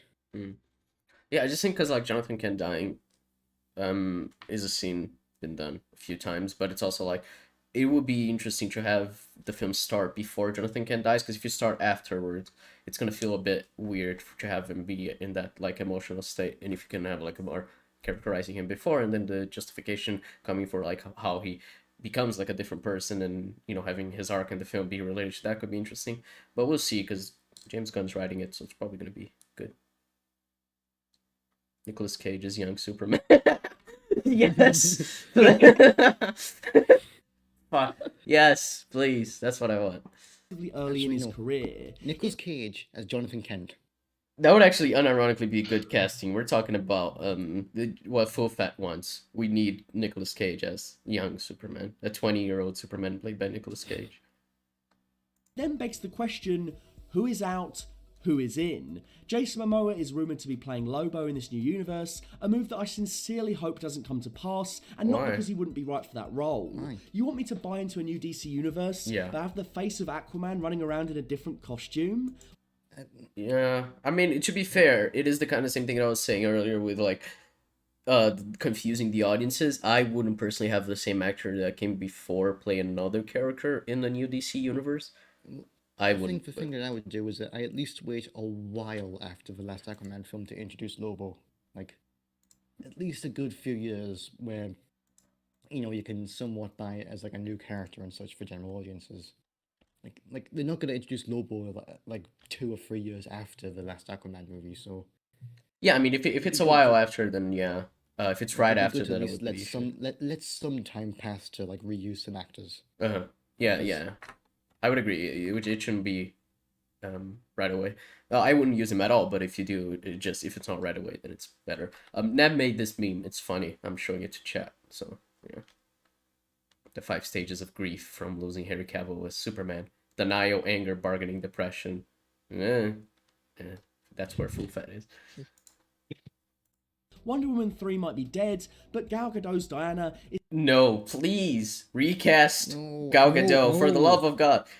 Jamie Alexander, I wanted her so much to play Wonder Woman. She's probably too old right now. Isn't she like over 40? Jamie Alexander. Let's find out. Jamie Alexander is 38. If you're gonna start a new universe, you probably want a bit younger of an actress. What's the name of Bobby's actress from Mockingbird? Adrienne Palicki. She actually played Wonder Woman in like a CW thingy. She's 39. Oh, she's 39 as well, yeah. She would have been perfect, but yeah. I mean, you could still find a few actresses who could probably play Diana well, who aren't Gal Gadot, because she can't play Diana well, so... is still a recognisable and lucrative part of the brand. But if Cavill and Momoa are out, it would be pretty weird to keep her on. Yeah, they're not really going to keep her on, I don't think. The funny thing is, they announced that like she's out, Patty Jenkins is out, they're not doing Wonder Woman 3, so yeah, she's gone. She's gone. Thank Christ. Rumours circulating seem to point towards the entire Justice League being recast, but James Gunn has recently said that not everyone will be recast. That would make sense given... No, that's not what he said. Did you not the point is, someone was like, oh, you're recasting everyone except, your characters, the Suicide Squad. It's like, no, we're not having any prejudice in who we're recasting. Yeah, we're not recasting everyone but the Suicide Squad.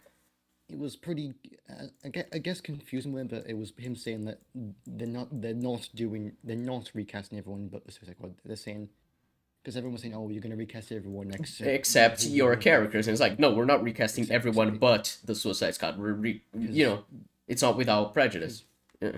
Because while some of them could work, you do have to at least work without bias when you're exactly, yeah. Well, that's the point. Now that I mentioned earlier, like James Gunn, when doing the Suicide Squad, was just making a film. Now he's running the DC universe, so there's a chance he might need to like fuck over his own projects that he was working on before he was head of the DCU. I mean, because like I say, you've got to make very necessary sacrifices. Like losing Cavill, like you're probably gonna lose Margot Robbie, Idris Elba, like a bunch of them guys are probably gonna get sacked as well. I don't think Idris Elba, but yeah, I think Margot Robbie probably is done playing Harley Quinn, I think. Unfortunately, because I think she's great. I think in one of like her interviews she said like, oh, I hope Harley Quinn becomes like a character where any actors can play it. Oh yeah, a bunch of different actresses play it, yeah. And that very much came across of like, yeah, she's gone. Well, I don't think that's inherent to that. I think she doesn't know if she's gonna stay or not, but it's because she was talking about Lady Gaga playing Harley Quinn in the Joker film, which is just like, yeah, it's a different take on Harley Quinn. We're gonna have a different actress, and I hope like a bunch of actresses get the chance to play this character because she wants the character to become iconic, kind of like the Batman, who has been played by hundreds of actors. So it is the thing with like Harley Quinn, like she was introduced in the animated series and like was only brought into the comics like a few years later, so like she still has like a bit of a long way to go in terms of like being on a lot of other characters' levels. So like yeah, I see where she's coming from. Yeah. That Peacemaker is set to continue, but that places the show in a weird middle ground. Oh, yeah, season 2 is coming out this year, right? I think it is. I think I saw an IMDb tweet. Let's see, Peacemaker season 2 coming in 2023. Shows renewed for a second season ahead of its finale. Blah blah blah. Oh, it's only speculation. People don't know when it's coming out. But season 2 is coming out. We just don't know when, right?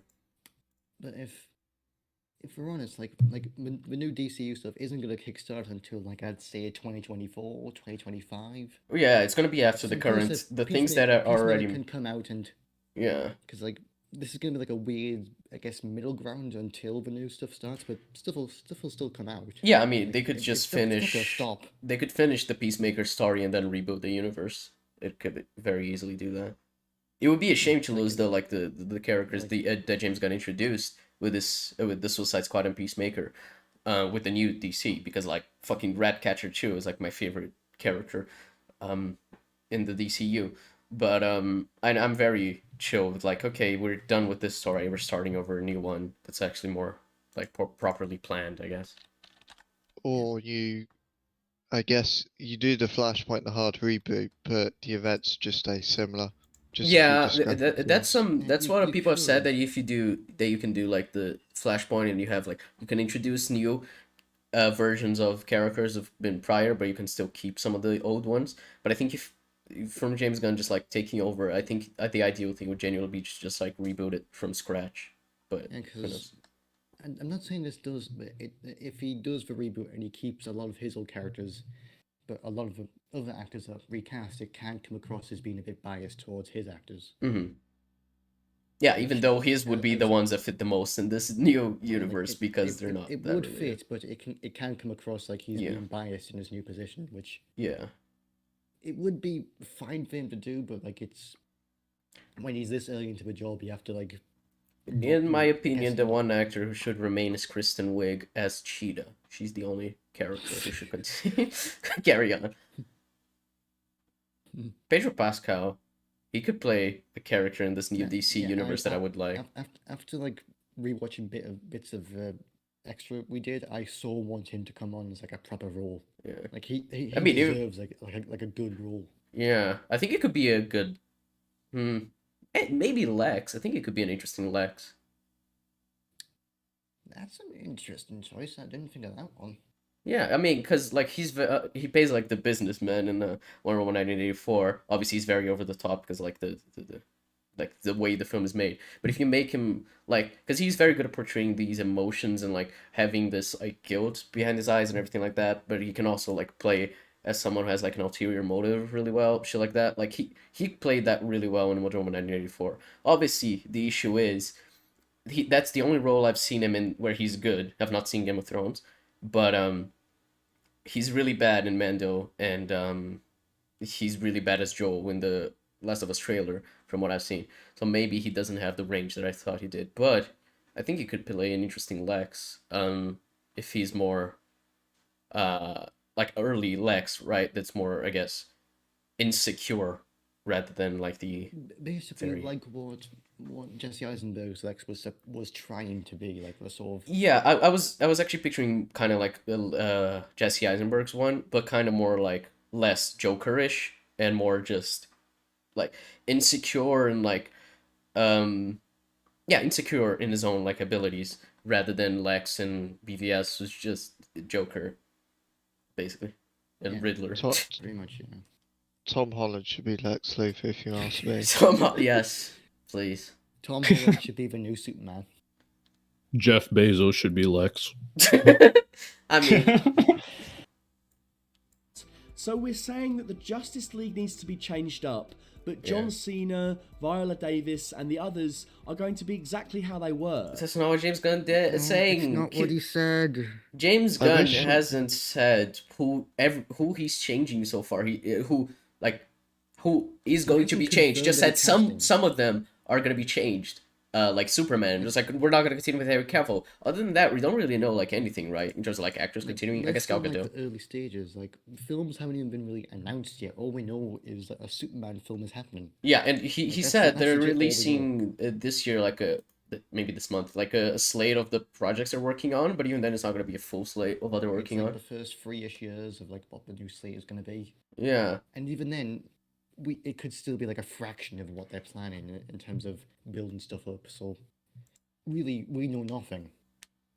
So like, Full Fat must have some insider information at Warner Brothers. Oh, it's like those like MCU Direct type shit, like DC Direct on Twitter that like say some bullshit and then it's just entirely untrue, and then people at James Gunn and the replies being like, "Can you confirm this?" And it's like, "No, this is entirely untrue." Yeah, this is where Full Fat gets his information from. It's weird that people. I was just thinking about it. People say Giancarlo should play Professor X, but I see him more as a Lex Luthor. I mean, it's because he has only played one type of character his entire life ever since Breaking Bad. He played a different type of character in Unusual Suspects. But like I hate how he's only he's very typecast, because obviously, yeah, he's great at playing, fucking what's his name, Gus Fring, and that type of character, like in The Boys as well. Though Better Call Saul gives him way more depth and like range to act with, because Vince Gilligan is a better writer than Eric Kripke. But anyway, my point being, I really would like to see him in a role where he's not just playing like the bad guy who's very secretive and doesn't talk much, He could 'Cause do I a pretty think- good Professor X if like he's plays a more fatherly figure with still a hint of authority. Like he could be good at that. Yeah, I while think breaking I the think it fourth. would be really interesting as like a hero like that, like the Professor X. Yeah. Because I think the biggest challenge you're going to have for Lex is you need someone that feels believable to stop Superman. Of course, yeah. That's you need a Yeah. character who feels like he knows everything, which is the point. He feels like he has the knowledge of the universe, which is very hard to get an actor who can have that kind of like a worldly type of like sensation to them. I feel like Peter Capaldi would be great at that, but obviously he's played Thinker, which is a similar character in that sense, of that what you need for like that acting prowess, basically. I forgot what the point I was making was, but yes, Peter Capaldi as Lex would be good, but him as Thinker was good as well. When Peacemaker meets Lobo, is he going to ignore the fact that he looks like... If it's a rebooted universe, he wouldn't notice it. He wouldn't know. Full Fast seems to be flip-flopping between, oh, it's a continuation of the last one and it's a reboot. Well, he doesn't know. It can't be- He doesn't know what it is, so he's just like making up shit and be like, oh, is this gonna happen? He's just wanting to criticize without knowing what he's saying. Very biased. how Aquaman used to. Recasting some, but not all of the heroes, throws everything into disarray. Peter Safran produced Shazam. Surely that will keep going? What? Why? Surely. What? What? Even Zachary Based on Levi what? doesn't know if it's Like, going to he- keep going. like, I think he said that he's in like a good sort of spot, but like he's willing to hang up a cape if it comes to it. Yeah, I mean, like Jeff said, you guys are saying they don't. He doesn't know. The point would be also that like, oh, he also produced Aquaman. That's what I wanted to say. If he produced any of the MCU, the DCU films prior to James Gunn working on it. So yeah, he produced Aquaman. So Aquaman's gonna carry over. Is that your point? See, it doesn't make sense what you're saying. Fucking full fat. Like being a producer on something doesn't mean that like the stuff you've worked on is gonna carry over. Like Yeah. fucking Zack Snyder and Deborah Snyder were producers on the Suicide Squad. Are they gonna carry over into the new DC? Yeah, Peter Safran works on the Suicide Squad as well, as a producer. It's silly to assume this because nobody knows. Only James Gunn and Peter Safran know, and they've not revealed it yet. So you should stop assuming shit just because you think that's how it's gonna go. Please and thank you. Who's to say? It seems unfeasible given Gunn and Safran's personal projects, as well as the billion-dollar gross of Personal projects. He worked on Aquaman, Shazam, the Suicide Squad, and Peacemaker. Right. So, like, do you think, those are his 4 projects, so Aquaman's going to continue for sure, even though there's the Lobo rumors that I brought up. So that's already, you're already contradicting yourself. And we don't know anything about Shazam. Like, you're just, like, assuming shit. It's annoying. It's very annoying. Aquaman and Wonder Woman to reboot absolutely everything. At the same time, it feels like you can't pick and choose on such a widespread scale. This isn't like swapping Kinda Norton can. for Ruffalo. Amidst creative difficulties, this is like chucking out half the cinematic universe, keeping random bits, and then They wouldn't they wouldn't keep random bits. They would keep the bits that are worth keeping. That's the point. Well, that's the thing. The cinematic universe chucked out half the cinematic universe before it even got halfway through. Like most of the actors were jettisoned before like they even got to like the 5th film. Yeah, that's Like, true, like, actually. Like most of the Suicide Squad of the original Suicide Squad never mentioned again. Ray Fisher obviously is gone. Yeah, he was sacked in like 2017. Yeah. Like pretty much every actor who signs on gets kicked off 2 movies later. Or not even a movie later with Dwayne Johnson. They are. Like he got kicked out while his film was still in cinemas. That's amazing, isn't it? It really is. No, it's so funny that like his film now has one of the most redundant post-credit scenes ever because it sets up a movie that's never gonna happen. Yeah. And calling it a complete reboot. I think you only have two options here. You keep the majority of the cast, scandals notwithstanding, or you reboot absolutely everything. That means not only recasting Supes, but the Suicide Squad, Peacemaker, and the Shazam clan. I mean, he's probably not going to do another Peacemaker show if he reboots the universe, right? Like, he's probably going to do season 2 and end the story there. Like, that's Like, the ideal thing he would do. Like, the thing is, with James Gunn, like, his forte seems to be, like, some more obscure characters, like, turning Peacemaker, who's a bit of a nobody in the comics, into this really complex character. Like, he might just do that with another minor character. Like, I mean, yeah, James Gunn there's a lot of obscure characters. Yeah, if he's gonna reboot entirely, he could just pick another character he wants to write for and just write for it. Like, he finished Peacemaker's story, yeah. Like, there's a lot of DC characters you can pick and choose from to do stories about. Like, he's not limited to the ones he's already done. Yeah, I'm confused. If you want a blank slate, you need to commit. You can't be suggesting that the new Superman is a younger Cavill. He's not. The Peacemaker is all well and good, but Poochie died on the way back to his home planet. You can't have your cake and eat it too. I think if Gunn and Safran's slate puts quality first, if it just focuses on telling good stories, then we can all keep going with all the recognisable elements we have come to accept and enjoy. Both Gunn and Safran's biggest forays into the DCEU... I mean, the issue is like, oh, we're going to tell a new story with, like, Aquaman, right? And it's going to still be Jason Momoa, so it's the same continuity. So we're like, okay, so that means that the lore that's been established prior is still true, right? The contradictory lore. Okay. And then they establish something new here. It's like, wait, that's not how it used to work before. They're like, oh, it's a reboot, but it's the same actor. So what am I supposed to believe? I don't know. It's like, take Batman, for example. Like, what are they going to do with him when Ben Affleck doesn't want to come back and he's 20 years into a job and there's not much you can really do with him? Like, the sort of thing that's really emblematic is the fact they killed off Robin off screen and they killed off the wrong one. They killed off Dick Grayson, so that means you can't do Nightwing, you can't do the Teen Titans, you can't explore a lot of the Batman side of the world because Snyder killed off Robin 10 years prior. Basically limiting yourself for a character because you want to commit to that, to what that was set up. Like, for that, for example, it'd be better to just restart again, like and with Superman. You over 10 years into his character arc, and he doesn't have an arc. It's just a gap of where an arc should be, but they couldn't do it thanks to not knowing what to do with him.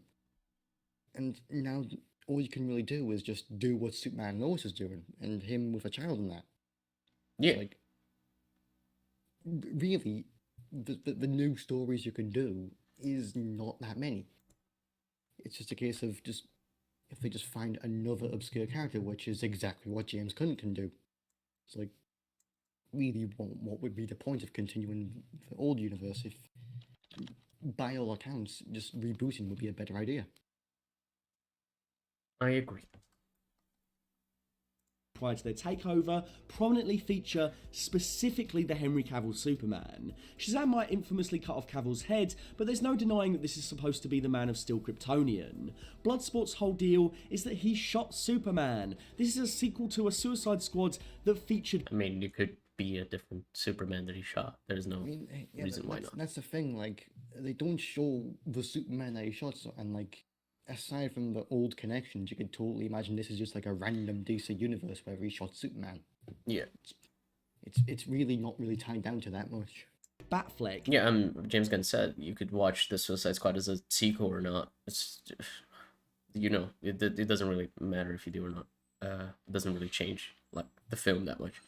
It's absolutely in the DCEU continuity, and it's absolutely Cavill's Superman that was shot. I always imagined it was Cavill who took Bloodsport's Kryptonian bullet, and I was hyped by the prospect of him one day coming face to face with him.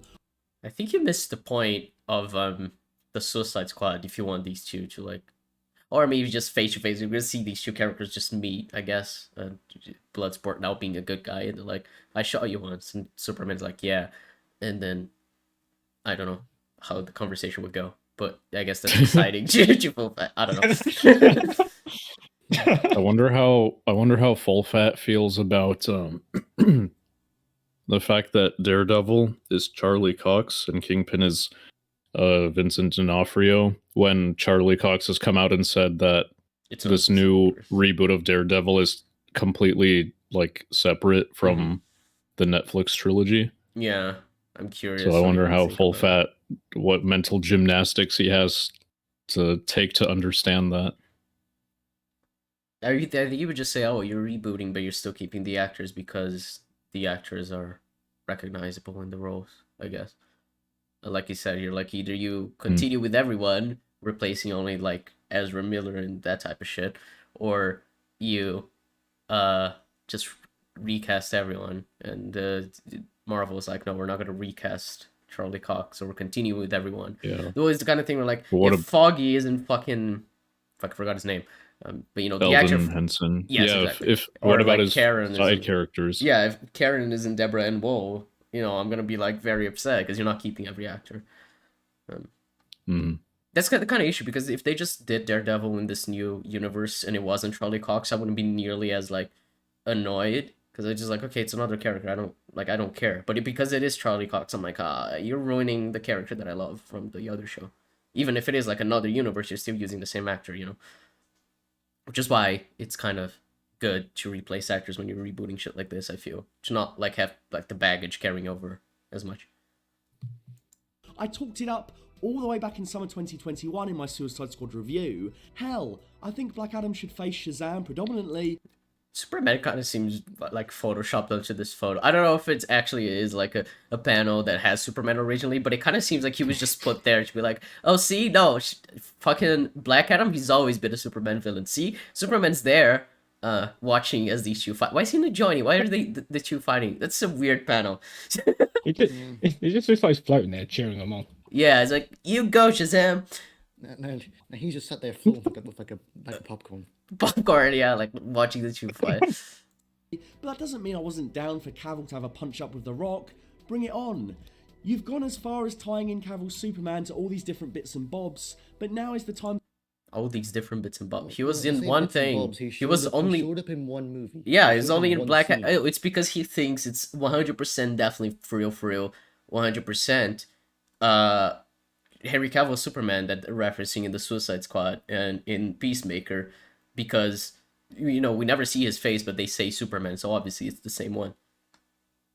To leave that by the wayside. Apparently, it feels like you're digging a hole for yourself before this new management even has a chance to win everybody over. I understand the desire to create a workable DC cinematic universe from scratch, but much like my feelings on the X-Men in the MCU, the toothpaste is already out of the tube. You've already featured prominent connections to the first incarnation of the shared DC world in plenty of things that worked and were very popular, including things you yourself made. Again, Aquaman and Wonder Woman are in the $1 billion club. Peacemaker was hugely popular. The Suicide Squad might have been hobbled by COVID and the same-day streaming release, but it was received positively by fans and critics alike. There's plenty that works about the DCEU that could be streamlined into the DCU, and it would mean we spend less time worrying about how these things will look and act, and more time spent being excited for the narratives we'll get to enjoy. I have no idea what you mean by that.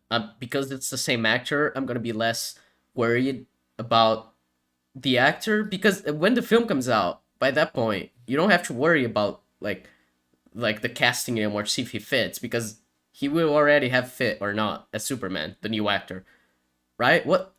I don't understand the point he's making. I'm very confused.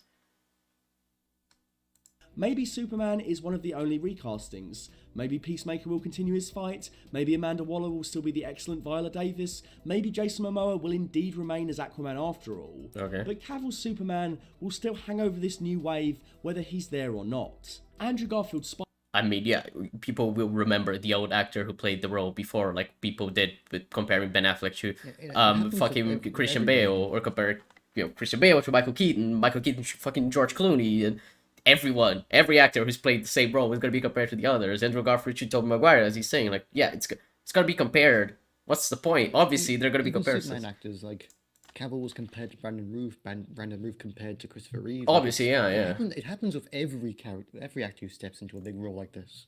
Like, it's just the way it is. Yeah, I mean, Tom Holland is compared to Andrew Garfield and Tobey Maguire a lot. And was it a mistake to have Tom Holland play Spider-Man instead of Andrew Garfield in the MCU? I don't think so. But, like, It's weird. I don't understand this, man.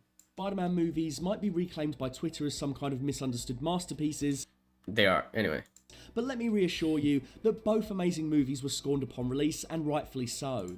Not rightfully so, but they were, indeed. But I don't understand the point you're making. What the fuck does Tasm have to do with any of this? And he gets to it, and you'll love it. Okay. Shit. Did the reception of those crappy movies stop... I mean, it's like one of the things, because like he's showing Harry. One of the things that people hated from the trilogy is James Franco as Harry. They say he's a really bad actor. So like, are you saying that because they recast and didn't use James Franco again, that means that that's why the film is poorly received? One of the reasons why? That's really weird. His incarnation being one of the most popular elements of Spider-Man No Way Home. To the contrary, people loved seeing his iteration get some form of redemption by being in the... Redemption by being in the MCU? Sure, man. He got redemption by being one of the worst films the MCU has made. Sure. At least he was in character in that. But yeah, the MCU redeeming someone. Fuck off. MCU. Garfield is a phenomenal actor that's worked with the likes of David Robert Mitchell and Martin Scorsese. And David Fincher. Why do you not mention David Fincher? His best role was with David Fincher. Was The Social Network. You fucking... Okay, whatever. It was never What his an range excellent to film. The Social Network is an excellent film, yes. to the amazing movies from working. Peter 3. Plonk him into... What? What are you doing, Philfan? You cut yourself off mid-sentence to put like a clip of Andrew Garfield Peter saying 3. Peter 3, and then you just cut Ezra starting to say Peter again. Can you please learn how to edit? I will edit for you, Philfan, if you want. You need to pay me, but I work as an editor. I could definitely do that for you. Dear Lord, I want to kill myself. His editing is so bad. To a halfway decent story, and It wasn't a halfway decent story. some good characters to bounce off of, and it works wonders. Wait. Oh my god. Whoa, Peter 3. Why was there like a second? That was like full silence. What? Just... He doesn't know what ripple delete is. He uses Premiere Pro. He's never learned what ripple delete is. That's what I think. And it works wonders. Well, in his defense, I haven't either. Boy, you've never used ripple delete? No, because no one taught me Premiere. I taught it myself. Well, yeah, but like when there's like a gap between like two tracks, you just click in the middle. There's like this white thing, and if you press delete, everything that's on the right moves to the left. That's ripple delete. That thing. Yeah. You know, I know that exists. I just don't know how to do it. I never bothered to like look Really, it up. you've never done that? That's like the most useful thing. I didn't know it was a thing either. Yeah, but you're Zod. I've just Madvocate. been Oh, no. Damn, man. I've been pressing A and then just dragging everything to the right. Really? Yeah. Well, you should do that, I guess. Then, yeah, you can also do that if like you select a bit of the track, and if you press shift delete, everything that is on the right is gonna move to. It's gonna delete the that they chose, and everything on the right is gonna move to the beginning of where that track began. Well, that would have been useful for the past 2 years. Yeah. Well, now you know. That's Now like I know. that's like the one thing that I use the most on Premiere. I'm actually kind of baffled that you don't know that, but all right. I guess Full Fat Yeah. isn't as bad now that I know people don't know this, I suppose. I love you guys. General audiences have all but forgotten The Amazing Spider-Man 2. Now when they think of Andrew Garfield's Spider-Man, they'll think of No Way Home. I won't. Uh, I will never. I don't think so. Yeah, it's also weird. I don't think that's true. I Yeah. think people have a like because otherwise, if they do that, they wouldn't care about him being in No Way Home, right? Like, surely. Yeah. Yeah. Yeah, because like the thing is, people said Andrew Garfield was really good as Peter Parker, not as Spider-Man, and that's why we people want been him back saying in No Way that Home. People have been saying he's been good as Peter since well for 10 years. Yeah, now, since the film first came one out. Yeah. Like Henry everyone Cavill- said he was like. I watched like a bit of like a nostalgia group video, and like everyone said, "Oh, he's better. He was redeemed," and he says, "I thought he was good from the start." Mhm.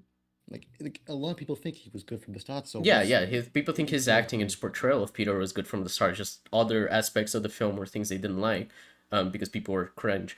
But like when he gets to No Way Home, people care about him because otherwise it would just be like fucking what's his name, John Krasinski playing Reed Richards in Multiverse of Madness. When he doesn't have a history of playing Reed Richards, and when he did, he was shit, and so people didn't have like an attachment to him because obviously it's like a famous fan casting.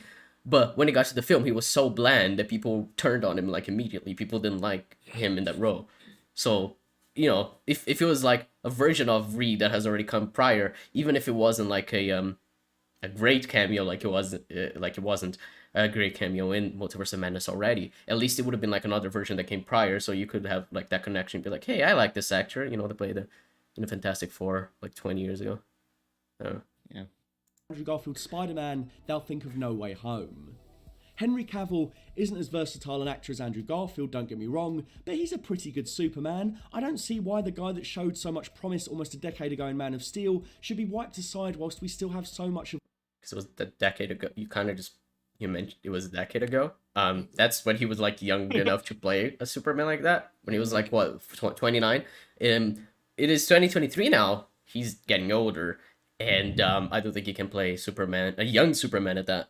And go moving forward. The only way he could really play Superman would be if it's an older Clark who has a child with Lois, and like, yeah. Even then, again, you've missed like 10 years of development. Yeah, you've missed the development to get to that point, so it's gonna feel hollow. So yeah. Like if the way I sort of see it is like, say like 10, 20 years from now, when like the whole cinematic universe craze is done. If you look at the DCU from the start to end, it'll go Man of Steel, BVS, then a Justice League film, then another one 5 years later, which is the same film, and then a bit of a gap where Superman shows up without a head, then he shows up again, and then never shows up again. Like yes. that'll be how it is, and then like supposedly there will be another Superman film where he has a family now, and like all this supposed character development where all it's been is just, and no, he was there for a bit. Like really, what? Yeah, or just implying that he did a bunch of stuff for like 10 years, or 5 years, whatever. Like for 10 years, it was mostly tell and no showing.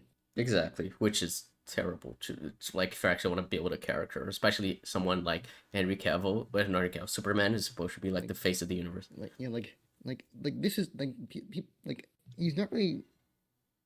He's kind of underplaying how big it is. Like this is Superman. Like this is this is the biggest, most famous superhero ever, and for 10 years there was nothing done with him.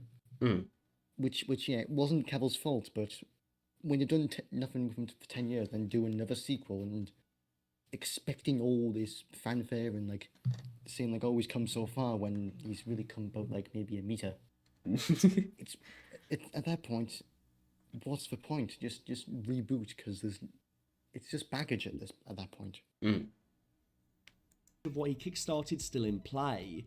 Hell, people scream about X-Men reboots all the time on the internet in the MCU, but those same people are chomping at the bit to see Hugh Jackman back as Wolverine. Yeah, but Deadpool is like a different universe separate from the MCU itself.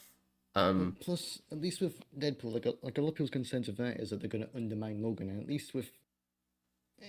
Well, with that, Hugh Jackman himself said he wanted to come back for the role. It isn't the kind of thing where they brought him back, forced him back, or whatever.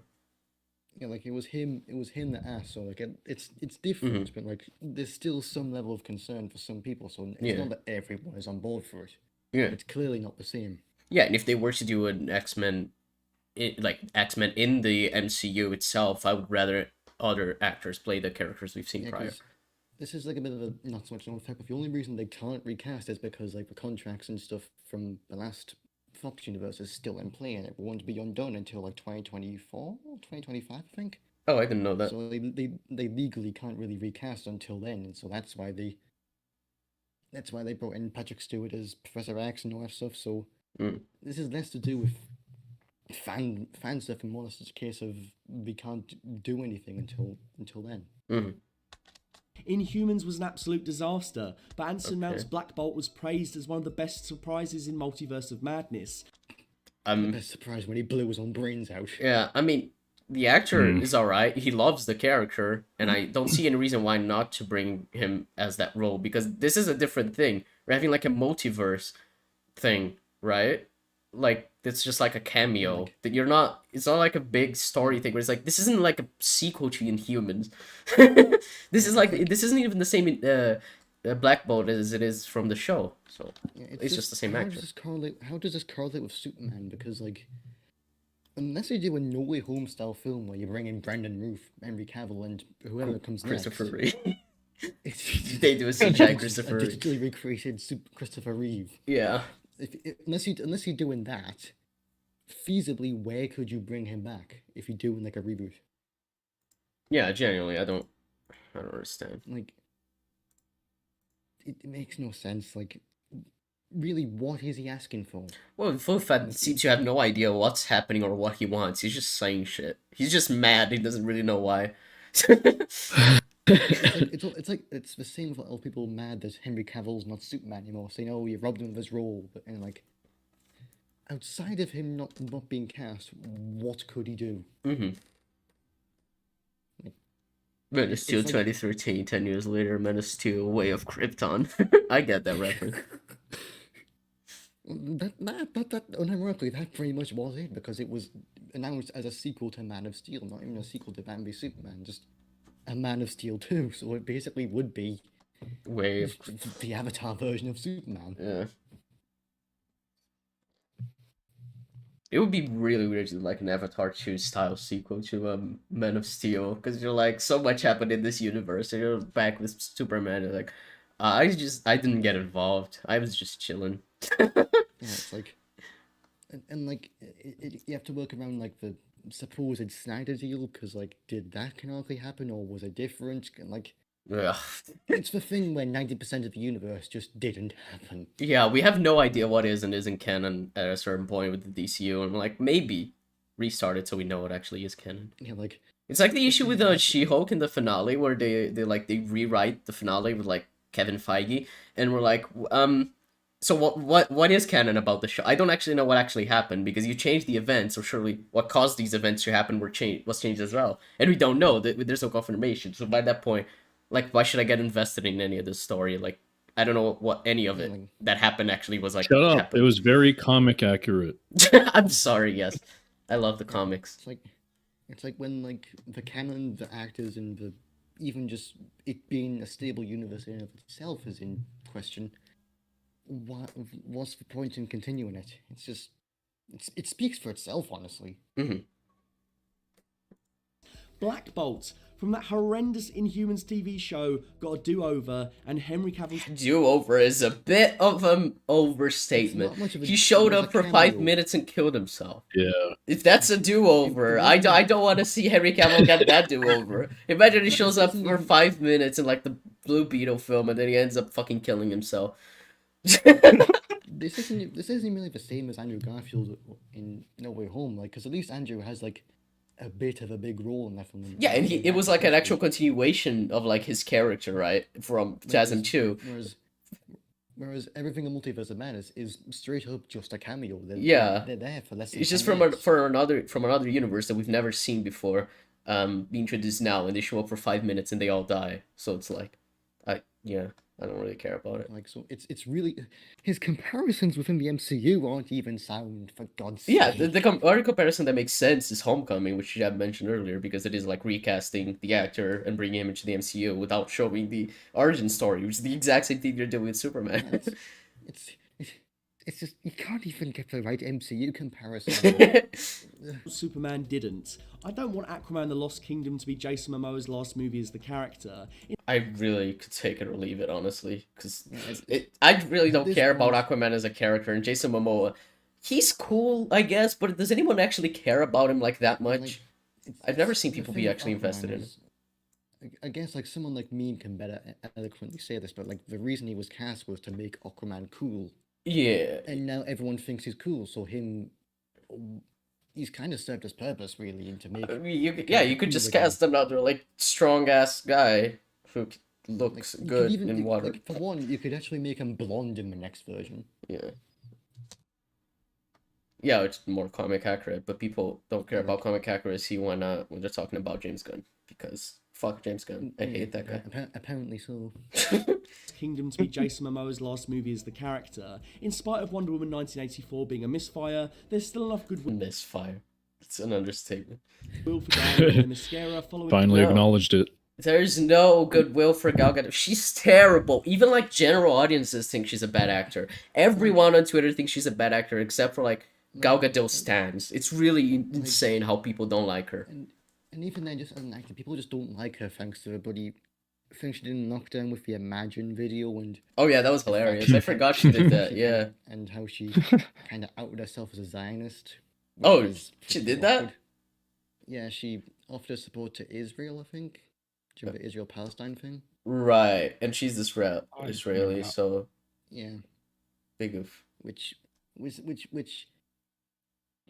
probably shouldn't touch that, but I feel I just bring that up because it's a reason why a lot of people really don't like her just as a person. Mm. 2017's Wonder Woman and Zack Snyder's Justice League. If my brain. Zack Snyder's Justice League isn't even canon. What are you talking about? As far as we know, I don't actually know which is. I'm pretty sure it isn't canon because Aquaman contradicts Zack Snyder's Justice League, but not Justice League. But also, James Gunn said that it was made to be canon with Zack Snyder's Justice League. So I don't actually know what is supposed to be canon, but still. Well, I don't think James Wan gets to dictate what Warner Brothers says is canon. Yeah, I'm pretty sure as far as I know, as far as I know, what Warner says is that Justice League is canon, which makes more sense to me. I feel like because the other film was released 4 years after it was supposed to and everything. Yeah, it's not what the cult thinks, though. Oh yeah, no. Am I crazy for saying Zack Snyder's Justice League is mid? You are, because that film is awful. It is absolute garbage. It is very much too much of a compliment. Yeah, saying it's mid is a lot of overstatement. 10 is malfunctioning because we're criticizing Snyder. You could have made sense for me. Oh, okay. I was talking for a while here. I don't know what it is. I think I was saying I'm pretty sure Justice League is the canon one as opposed to Zack Snyder's. I was gonna say I think the way it's sort of done, because you mentioned how Aquaman contradicts it, but it's funny because James Wan made it with the intention of it being a continuation of Snyder's version. Yeah, I contradicted it anyway. Yeah, I said that. I think it's really funny. Didn't fucking Patty Jenkins say the same thing about Wonder Woman 1984? It's supposed to fit in with the Snyderverse, even though it contradicts BVS heavily. I'm pretty sure all the directors say, "Oh, we don't consider the Justice League version canon," when really there's not much difference. I mean, the difference is they're contradicting more Zack Snyder's films. I'm pretty sure what happened was Joss Whedon was hired and it was like, okay, I'm gonna make it fit with the rest of the films that are gonna coming out later, and it just happened to work out. He read the script, so like, okay, that's what I'm gonna do. And I remember I think it was one of the Black Adam trailers where they use a clip from Justice League, and the fans were so uproarious, oh, you're using a clip from that, and you cut it out, and everyone's like, oh, we listened. But oh my god, yeah, The Rock he posted the clip again, the fucking trailer again without the clip, and it was like, sorry bros, we're cool now, we're chill. I did it for you, I did it for the fans. So funny. When he says that, but behind the scenes, they probably still consider Justice League the canon one. Yeah. It's all talk. Yeah, I mean, as far as I know, there's no reason to consider Zack Snyder's version canon. It really doesn't make any sense. And in relation to the Wonder Woman thing, how the goodwill left over from Zack Snyder's Justice League, but really, what did she do different in the Snyder cut that she did in the theatrical cut? She caught an arrow. She went down to some crypts. Then she saw some exposition, and then she told that exposition to Bruce later. You definitely don't need to cut out the part where she goes down to the fucking crypts with the arrow, right? Because Joss Whedon doing that was sacrilege. I really need to see her falling down there. What else did she do with that film? Then, she said Kal-El no. Oh yes, she said a different version in the Zack Snyder's version. It's so much better. It's definitely very different. You can tell. Yeah. Yeah, it's just really, it's just what goodwill is there that they have to mention the non-canon version, which is no different from the canon version. Yeah, I mean, her character in both films is virtually the same, except what Joss Whedon added was actually more characterization for her in relation to Bruce, which helped her character actually feel like a character. So yeah. Look, guys, by the way, I know, because I don't know if you all will have seen our stream that we did talking about the Zack Snyder Justice League when it came out. We don't think Justice League is good at all. Just think it's better, okay? I don't know if Tin does, but yeah. No. I still think that Justice League is awful, but Yeah. I've come around to admit that so is for Seneca. Like, they're both shit. Like, I came to my senses at that point because I was still pretty, emotionally attached to all that Well, shit. the so I the, the wasn't best on. thing that Justice League is going for it is that the villain doesn't forget a planet, so it's like a big bonus, I think. It's not even the villain. It's the guy that the villain works for forgets that the planet is there. Yeah, it's supposed to be the big villain that we're building up to. It's supposed to be the Thanos of the It's- universe, and he forgets a planet. It's like the Thanos of the DCEU that they were building towards in the third Justice League film, and he forgot a planet. It's amazing. I love. What's his name? It's not Steppenwolf. It's Darkseid. Darkseid. Yeah. Outside, yeah. It's like if, like he says, he conquered 100,000 worlds and he forgot one. It'd be like if William the Conqueror forgot where England is. Imagine Napoleon's like, shit, I forgot where that country is. What? I left my watch in that country. I don't know what to do. Justice League also didn't have the horrendous Flash introduction scene. So Oh that's- yeah, the one where he saves that going Iris. for it. Yeah, I forgot that was a thing. Yeah. Oh god. Yeah, for one where like he picks up a hot dog, strokes her face, and then It's the Yeah. weirdest. Yeah. I still don't understand what that scene is trying to achieve, like at all. Like, what's The the one- point? it. The one where he Iris completely wakes him. exposes himself as Flash. Oh yeah, I think he. You're the only person I've seen point out. What was it? You or was it Mahler in his video? Maybe I don't know. Where he's like the people. We The both person. I think the person was like standing there. She reacts to him. She's like the glass breaking. But we still see him in like normal time, like talking to Iris or like looking at Iris after the car Yeah, crashes. and then he goes in the dog pen, Yeah, it's so and it's dumb. supposed to be like, oh, he teleported to Iris and then teleported to the dog pen somehow without the manager lady. Yeah, without the lady realizing. realizing. It's so dumb. That entire scene, I was gonna say it could have been cut. It was cut in the Justice version. The Yeah. Just version. There's a reason why. Anyway, Wonder Woman 1984 being a misfire, there's still enough goodwill for Diana of Themyscira following 20... why did you say Diana of Themyscira? Like, just say Diana. Who cares? Because it's formal. Yeah, because he needs to add.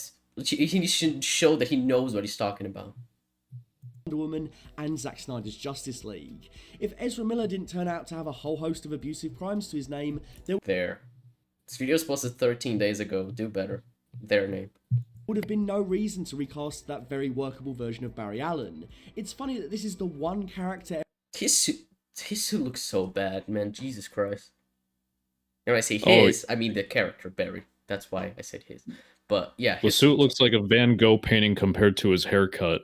It's funny that this is the I'm I sorry. fucking hate his. It's so bad. Fire whoever was his stylist for this fucking movie. It's And so the costume cringe. designer as well. Because I'm sorry, but I hate this suit so much. Why is it so like shiny? It kind of looks like, like in GTA, you can have like the metallic painting, metallic color to paint your car with, and it kind of like it shines a lot. That's kind of what it reminds me of. And it has like some neon lights because I don't know, Barry lightning, I guess. And yeah, it's so weird. Yeah, this looks like someone who put together like a outfit to a rave with like glow sticks. Yeah, exactly. Yeah, yeah, that's true. This would be a killer outfit for a rave though, without the helmet. Yeah. He could do some damage. Get all the puss. the one character everyone is expecting to be recast in the coming years, but we have... I love that Phil Fett puts the clips, and when they're not long enough, he just reverses them, because it's so funny. See Barry reach for his mom and then reaching back and be like, no, never mind. Anyway. Heard a peep about it. Honestly, just wheel out the new face in the upcoming movie. He's quantum leaped into another Barry Allen at the end. He's regenerated. Who the hell cares why? The only recasting I think we could really benefit from, and I know I'm going to get a lot of flack for this, is making Pattinson indeed the DCU's new Batman. No, don't do that. No, fuck you. No, stop. No. Like, Keep in his own thing. I'm very against this. Like,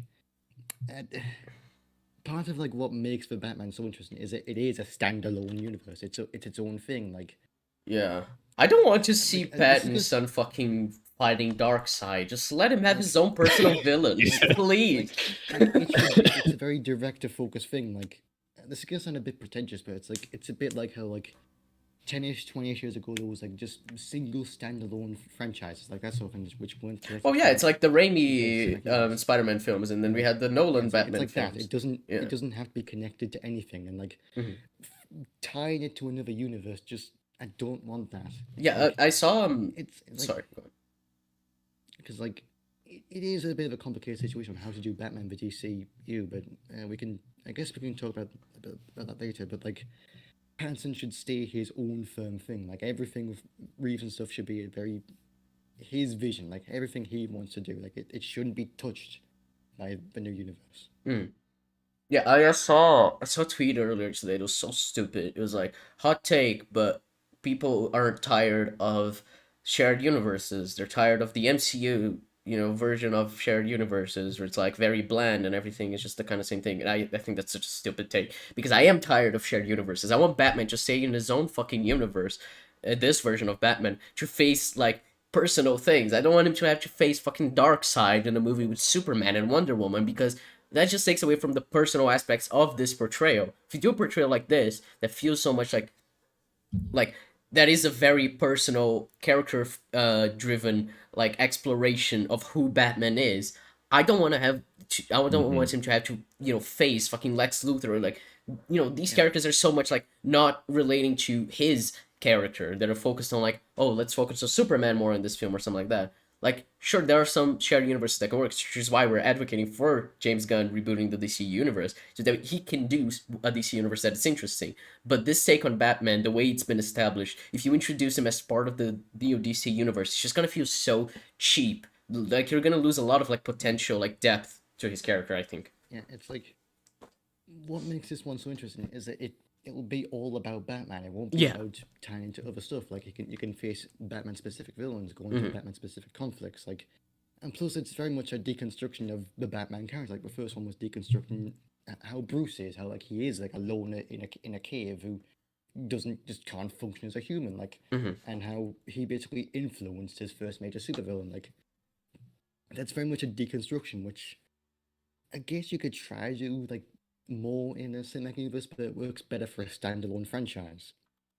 And also, you just gotta remember that Pattinson very much did this just for his own thing. He's not gonna want to be part of like a greater cinematic universe. Yeah, and I doubt Matt Reeves ever planned to do something with like part of the rest of the universe. Like I can imagine like they'll want to go for like a while, maybe like as many movies as they want. I expect like maybe 4-ish movies like with them, like just I guess like a saga, I guess, of films for them. But tying into a cinematic universe is very much off the table, as I imagine, for them. Like, if I was them, I'd want that just completely away. Just don't touch it. Yeah. And the fact that people keep on suggesting it is so stupid because it seems like it's taken away from Matt Reeves, right? Being like, no, you have to be part of the universe, as we said for later, like how like James gonna have to pick up the stuff from the last cinematic universe. This will be very creatively limiting for Matt Reeves. Yeah, like the stories he wants to tell is not gonna be able to because it has to fit with the larger universe of like these other characters and these superheroes that it has to account for. It's just like that's not what he wants to do. That's not the story he wants to take. You completely It fixes the problem of where's this guy, where's this guy, where's this guy, when like there's no one else. Exactly. We're gonna say something, Advocate? Oh, basically that you completely eliminate any potential world building issues down the line. Like that's an entire headache you just don't have to worry about if you put him in the shared universe. Yeah, basically like it even like the Arkham games runs, I think, was like established as Superman, the Flash, and all stuff. Oh yeah, they do in Arkham Knight, I think. You're gonna wonder where the hell are they?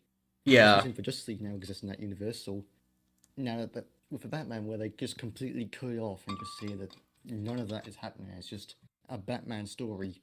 It fixes that completely. Yeah. And just I don't see the appeal of making him the mainline Batman too, because this is a very grounded story. Like if I were to do Batman in the DCU, I'd make it more in line with like the Brave and the Bold sort of character. It's a bit more on the light-hearted side, like because having two Batman who are very similar, running at the same time, having very similar stories, would just not only be confusing, but it'd just be a bit lazy. It'd be a bit lame. Like it'd be just sort of like you're just doing the same thing at the same time. At least do something a bit different. Yeah. Which is what people were like excited for with Ezra Miller's Flash compared to Grant Gustin's Flash. But then obviously a great thing happened where Ezra Miller didn't get their film until the the Flash show ends. So. Jeb, are you here? I think he followed. Why is Jeb's Jeb's profile picture Baby Yoda being held at gunpoint? No, that's Beep the Meep. It's That's Beep the Meep. It's yeah, but I realized Jeb fell asleep because his icon on the Watch Together is white, and I thought it was him because it's the Flash #1 fan, and yeah, that sounds like him. So good night, Jeb. Sleep well. Night. Can you put the blanket filter over him? Shit, I'll see if I still have it downloaded. Let me see if I can find it. I mean, I don't know why I would have deleted it, but to be fair, it was like 2 years ago, or no, a year, more than a year ago. Let me check if I have it. What were you talking about? Full fat is full of shit. Yes. Okay, sorry. I'm gonna have to download. Okay, we're gonna continue watching the video. I'm gonna find the blanket because Neb sent it to me. I'm gonna find it at some point. So yeah.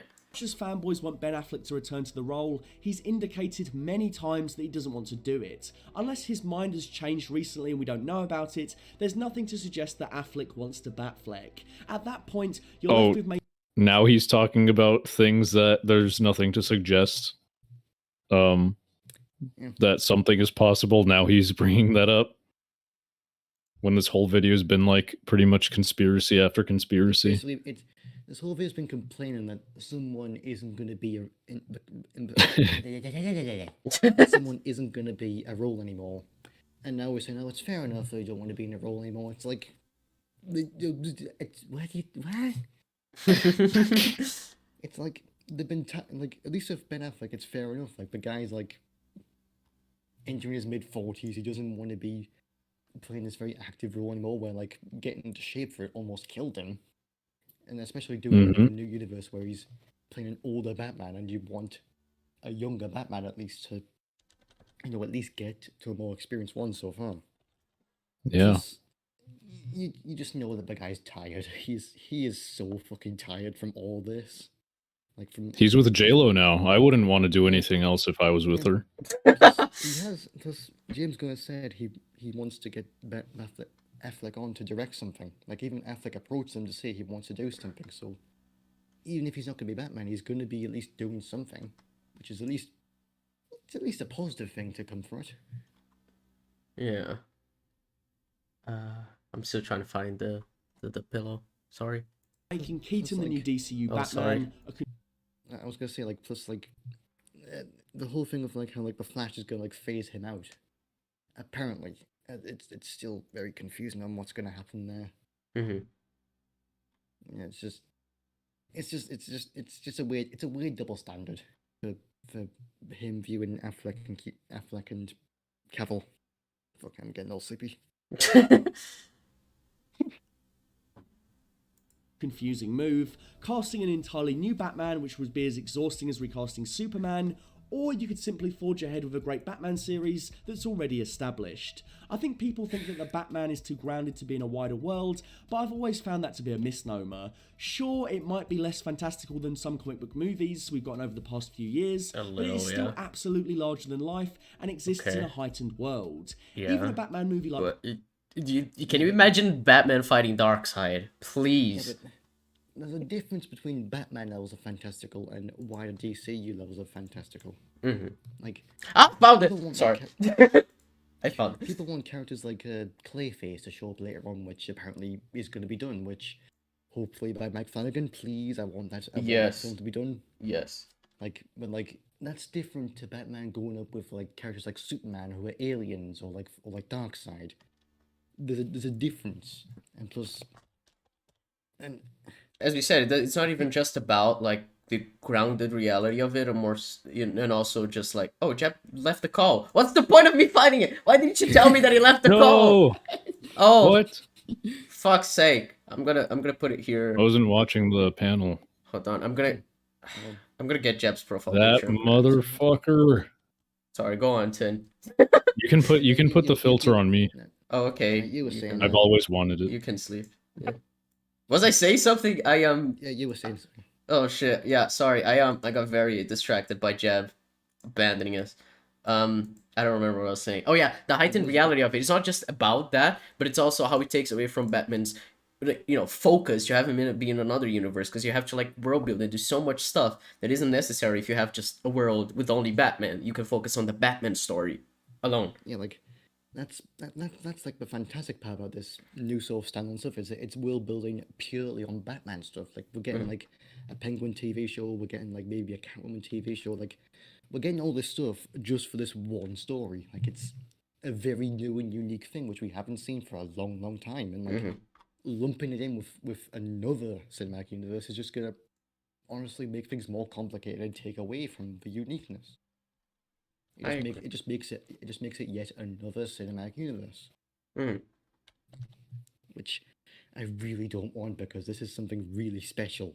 Yeah, it's very. And It's a very unique take on Batman and a very personal take on Batman for Matt Reeves and Robert Pattinson. So you could just continue telling their story separate from the other. And his comment on being too grounded, like there's a difference between it being grounded and realistic, which is what everyone confuses it being. Like it's grounded in that it can ground it with very human storytelling, but it's not very realistic. It's not the most realistic thing. He survived some shit that he would never. His armor is very insane for like real world standards. Like, if you can compare the Dark Knight, which is very much highly grounded, highly realistic, to the Batman, where like the climax is very much like, I guess the word is very Batman. He's doing flips around. He's like spinning around on wires. Like it's not exactly realistic, but it's still very grounded. Though the Dark Knight is not very realistic either. Though it would like to be, but it's not. But that's because issues with the film. It has the vague appearance of being very realistic, is what I'd say. Yeah. And like, I guess it's like the same thing when people were saying they wanted Christian Bale to be the Batman in BVS. Like, it just does not mesh. It just doesn't mesh with what you're trying to do. Yeah, that would be weird if it was Christian Bale. After The Dark Knight Rises, you're like, hey, he's back and he's a murderer now. Sure. And it's like it was like they wanted him because like it was actually exactly what Full Fat is saying. It's an already established Batman. Right. Rebooting would be hard, and you can just use this one and again, it's a realistic-ish Batman introduced with like very fantastical elements, which just would take away from what the original was doing. The Dark Knight. It's just I just don't get it. It's just what I'm saying. I don't get it. Me neither. Larger than life and exists in a heightened world. Even a Batman movie like The Dark Knight, which I would say is the most realistic depiction of Gotham, is bookend. I disagree. I think it's more realistic in the Batman because it actually has like a world building. In terms of being the most realistic depiction of Gotham, it's just basically just New York City. But Chicago in that film, but yeah. Yeah, it's basically just a regular city. Yeah, it's a regular American city. Yeah, Gotham in the Batman, it actually feels like what we know the city should be. It's fucking crime-ridden place. I think. Well, I mean, Joker would probably be the most realistic depiction of Gotham, but I don't think we're counting that because it's not a Batman film. But even then, that one basically just is 1970s New York. Yeah. I guess it's kind of similar in that sense. The Batman and Joker, the difference being the presence of the Batman in the city causes like a lot of world building, which is good. With the Batman, like Gotham, that is basically just a realistic version of what we all imagine Gotham to be. Like that's sort of the idea. Yeah, isn't it based on like some fucking English British cities as well as it's based on Liverpool, which I gotta say is a very good place to do Gotham. Yeah, I say though I live next to Newcastle, which if you live in the UK, you understand how hell all that is. But it also used like Glasgow and stuff and a bit of Chicago to blend it all together. So like it is very much a realistic city. Ended by 2 movies about a secret order of psycho ninja assassins. How realistic is any of this stuff? Really? I'd wager both these Dark Knights could end up in a wider universe, and it wouldn't be nearly as jarring as it might seem. I disagree. You've already outlined why, but anyway. I don't envy the task Gunn and Safran have ahead of them. It's a messy universe with plenty of problems, but I think doing a hard blank slate reboot would be more exhausting than anything else. Just tap into what made the Suicide Squad and Shazam good in the first place, clearly set in the DCEU, but with new ideas, tones, and feelings to be mined. I like Man of Steel.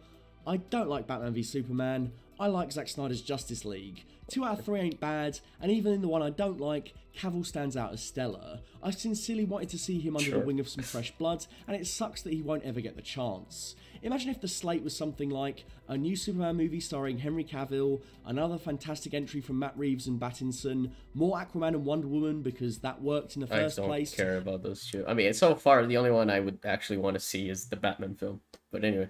A new age for the Flash and Green Lantern, but fuck it, give me Mark Strong Sinestro. He was... Dear Lord, you really went off the rails with this video. You're just doing shit. You're just saying shit, I guess. But if I ran the DCU, I would bring back every actor that I like, and I would do the films that I like. That's it. That's what this video is. Was awesome. Shazam and Black Adam can finally cross over, or The Rock... You think The Rock would let it? That would never, no.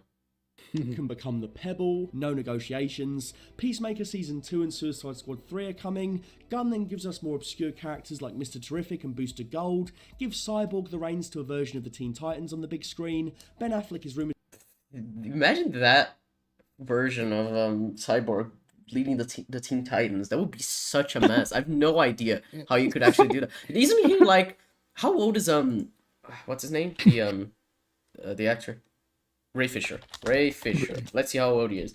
He is 35 years old. Imagine him leading the Teen Titans. So he's a teenager. Yes, he's a teenager, yes. It's like it was the issue with him being on the Justice League is that he's mainly a Teen Titan. So you can't do the Teen Titans if he's on there, especially since the Robin who's supposed to be on the Teen Titans is dead.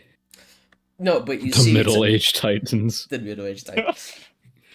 This is so... Full Fat is just doing shit, isn't he? Dear Lord. He's just saying stuff. Okay, man. Oh, Ray Fisher's gonna be in The Flash? Or was it cut from the film? It was originally going to be like a buddy cop with him and Cyborg, with the Flash and Cyborg. Right. But then it just kept on getting more complicated, and then the Ray Fisher stuff happened, and then he got booted off. The most we're probably getting is that one reference to him in the Crisis on Infinite Earths events when he says, "I told Victor this was possible." Right. That's it. That's all that's left of Cyborg. Whoa, I'm so excited for the Flash film, man. It's gonna be great. Madvick is too. I don't know if Madvick has seen his blanket has changed, but yeah. Wait, it changed? Yeah. Look on the stream. Oh shit. Yeah, I love Neb. He was like, send me the other PNG I sent, so and he just made this. Just yeah. Amazing. So, The funny thing is that I took a screenshot of the old one of my icon because I wanted to post it tonight on Twitter and just say goodnight. But now I have a better one. Yes, you do. We love Neb around these parts. All right, let's continue. Thank you, Neb. All right. To be directing upcoming DC movie. Give Snyder something too, honestly. No, please stop. Please stop. Please. This is just like, yes, do everything that didn't work before. Do it again. Yes, Confed. That's the plan. That's a good plan. Explain, like, why he's over at Netflix is because he had like a bad. Well, from his point of view, it was like a bad deal of whatever it was. Like everything went wrong with him. Like his daughter passed away, and like everything with the reshoots happened. So he's doing stuff he wants over at Netflix. Why bring him back to a company he probably doesn't want to work with? Yeah. Like he had a lot of bad experience with WB. Why would he come back just to do another DC film? Because hey, you have some fans. They want it. Do that. Yeah, this kind of feels like wanting to bring back Christopher Eccleston for Doctor Who when he said clearly that he doesn't like working with the BBC. It's kind of like, no, but you see, bring him back because the fans want it. Like, maybe just let the guy do his thing. It's not taking into account any sort of outside elements, like the fact that he suggests Pattinson come back for the main DC Batman when he knows that he's mainly an indie actor. Like if you just take into account stuff that actually about these people that he's talking about, you'd know they would not be doing this. They would not sign up for this. Yeah. Don't worry about the old Justice League plans. Give him the chance to do a solo project with a character that allows him to go full 300. R-rated, metal as hell. That's what I want to... Then just do like a sequel to 300. Why do you want him to do like a DC character? What the fuck's the point? He's got several films coming out as it is. Just watch them. Yeah, isn't he doing like Rebel Moon? Isn't that a film? He's got like an entire sci-fi franchise planned. Why would he come back for DC to do? Yeah, the fucking Army of the Dead shit. There's like spin-offs coming out and shit. Like the film came out, right? Regardless of his quality, he's doing stuff he wants. It's basically just I want to slap a DC character's name on it so that I can like it more. Oh, that's the kind of thing that people criticize Zack Snyder for. That he gets like certain characters and they don't feel anything like the character he's actually like writing for. But he just slaps a DC name on it. You know, it's like, oh, you want him to do that again, but this time make it like full R-rated gory shit like 300. Just do 300. Like a sequel, whatever. Do whatever you want. I'm just so confused. Weird man, Phil Fat is.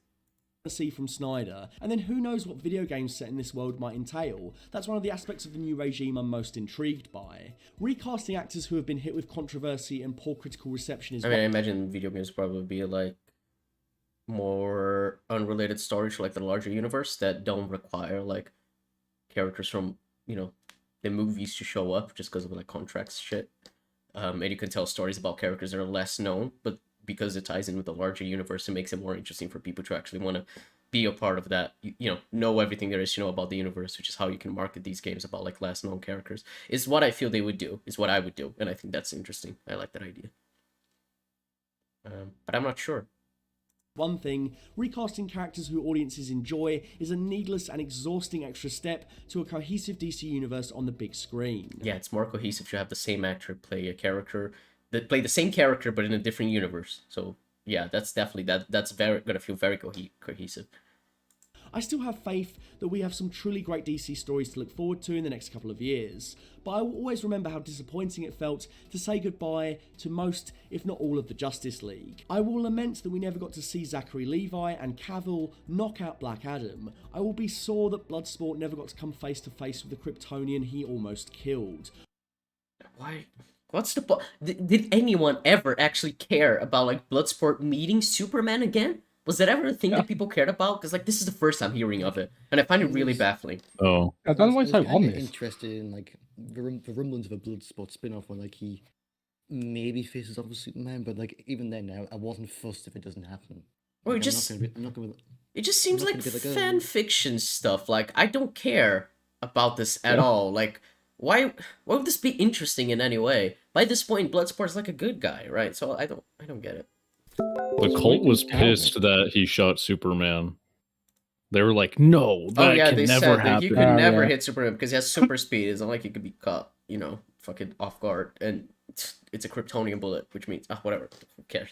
He has super speed. Meanwhile, he doesn't use it to his advantage in most movies. Are you telling me he stops to talk Advocate?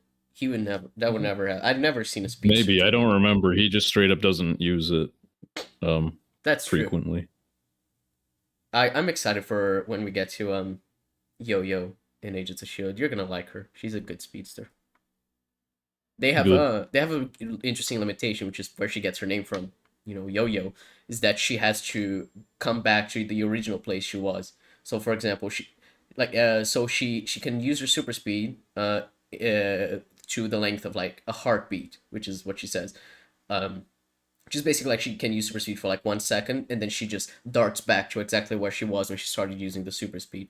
So it's a very interesting limitation because she can't actually like teleport somewhere basically, or you know, do a lot of the stuff because she comes back to where she was originally. So like she can't dodge a bullet, for example, which is cool, I think, personally. I will rewatch Peacemaker Season 1 and wonder if I'm supposed to think of the old Justice League or the new Justice League whenever they get a name drop. And I'll wonder if all the turmoil was worth... That was a... there was a random frame there, and it matched with the sound of him breathing to start his next sentence, and it was I very wonder if funny it's to me for supposed some be reason. The old Justice League or the new Justice League whenever they get a name drop. And I wonder if all the time It matches perfectly with him breathing. Extra frames. What the You know, man. Extra frames happen. They happen in my videos too, but maybe you should check. Maybe if you remove you breathing, it won't show extra frames. And we could have just kept on pushing forwards. RIP to the DCEU Superman, much like Batfleck and Batgirl. Dear Lord, that shot looks so bad. Sorry, I've not seen Snyder's films other than like Snyder Cut in ages. RIP to the Hold DCEU on. Superman. This shot, it looks so bad. It's so like he's just turned the saturation down, the temperature to blue, and that's it. This looks so man. The lighting is very flat. Okay, sorry. It just stood out to me because I never realized the film looks like this colorless. Yeah, that's pretty much his films in a nutshell. They're extremely colorless. Yeah. Well, I mean, yeah, Watchmen is somewhat like that, but I think it fits more with the story. I don't think it's like purely shit. I think it helps as well that the costumes are very well made in that film, and like they're very colorful. So even though they're like a very like desaturated environment, they still look they still stand out a bit. Yeah. Yeah. Whereas Superman, the character whose colors are red, white, and blue, has very dark red and very dark blue. Yeah, and like having this like mostly blue suit and putting the temperature to blue is just like, okay, everything's gonna have the same color as this, because one of the things that you would want in like a superhero film is that you want like this, like their costume to like stand out. Like when they show up, you're like, oh my god, it's colorful. When it's that character, it's very recognizable. Like in Iron Man, the first film, when he shows up and fights those terrorists and kills all of them, you can see like the first time we see his suit in action, the red and the gold, it stands out a lot from the environment. So like everything is all red and everything. It looks like its own thing. It's like you know what I mean? Like it stands out. It's recognizable. It's iconic. Whereas this doesn't look like that. IMO. Man, much like Batfleck and Batgirl, you never really got a chance to shine. Not impressed. What do you think? Do you still have faith in James Gunn and Peter Safran to shepherd the DC universe into a new cinematic age? Do you wish Henry Cavill was sticking around? Kinda.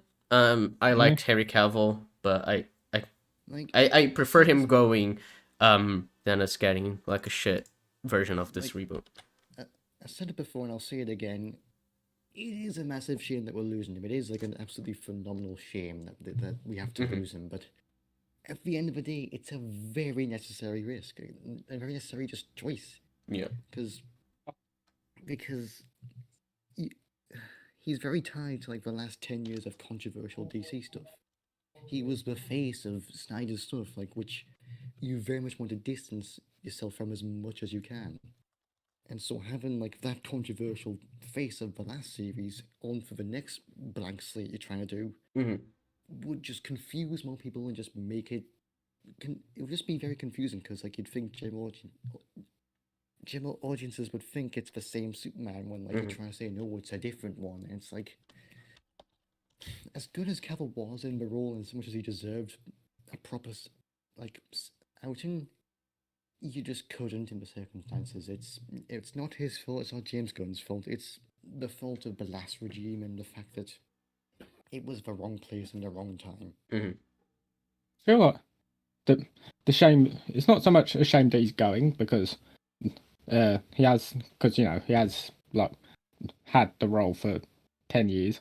It's more a shame that the shame is more that he just wasn't utilized well at all in that time. Yeah, I kind of like the issue with him not returning is like the missed potential, because he could have had something great in the time he was in the role, and because he's going, like that potential could never be fulfilled. But the blame, I think, is put more on like the outings he has had or failed to have in the time he was in the role, rather than just blaming James Gunn for getting rid of him, which is a sensible choice. Basically, everyone's blaming James Gunn and Peter Safran for firing him when like really the blame is on like people like Snyder for misusing him, or like Snack Snyder. Zack Snyder. I didn't Actually, think you it know was what? You know what? I'm fairly certain that Zach says the exact same thing in the beginning of our reaction to the Snyder Cut. He says Snack Snyder. I'm fairly certain. That's funny, actually.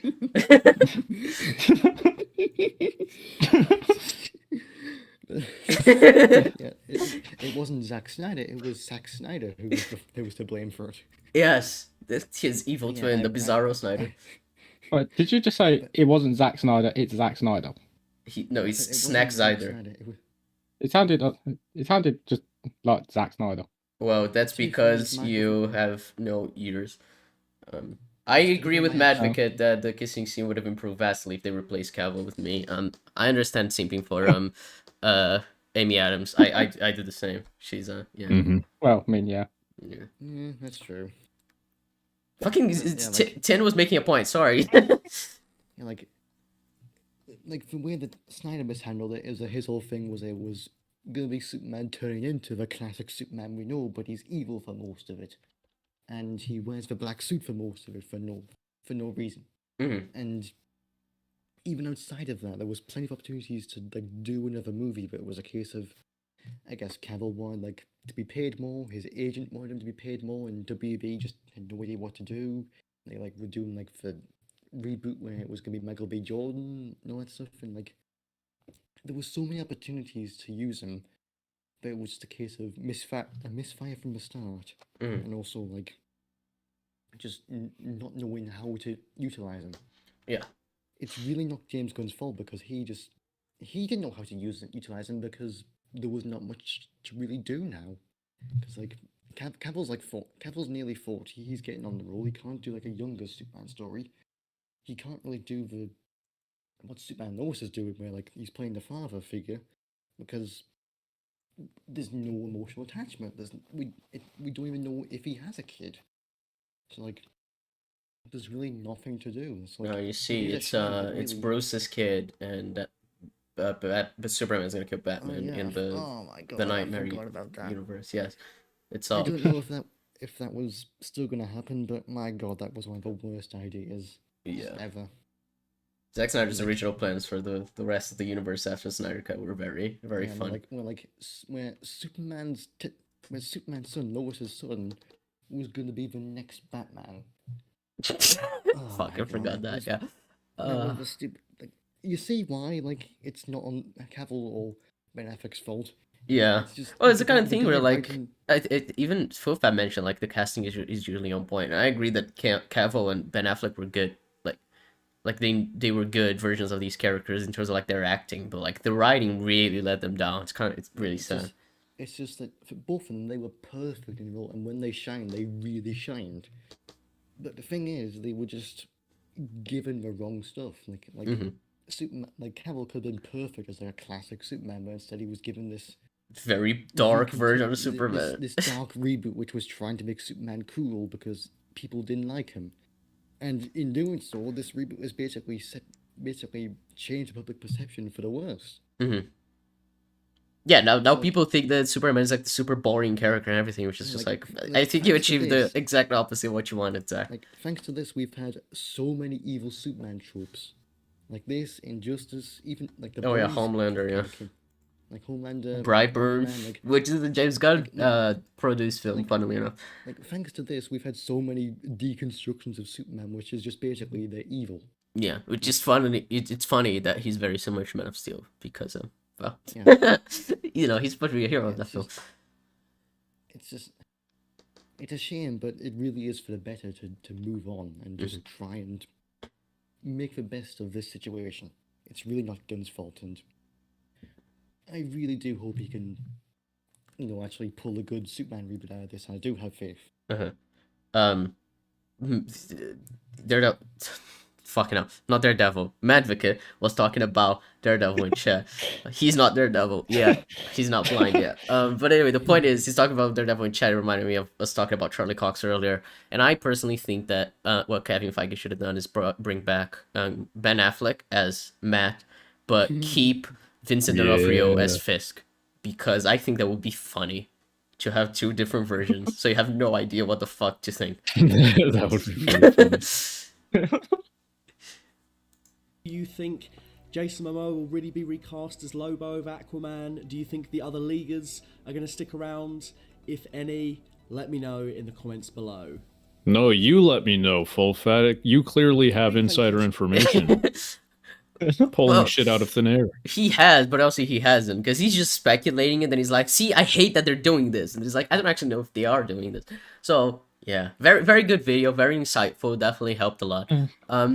You know, at least, because the idea was that 10 gave was like, we can use this to talk about the future of the DCU and everything, like have a kind of springboard, like jumping off point to start discussions, and it did work as that, which is good, but the video itself is very bad. Yeah, it wasn't, like I watched it because, like, again, I was sort of, I guess, slightly annoyed over Cavill leaving because I did wish he could stay, but like I understood like how necessary it was, but this was just.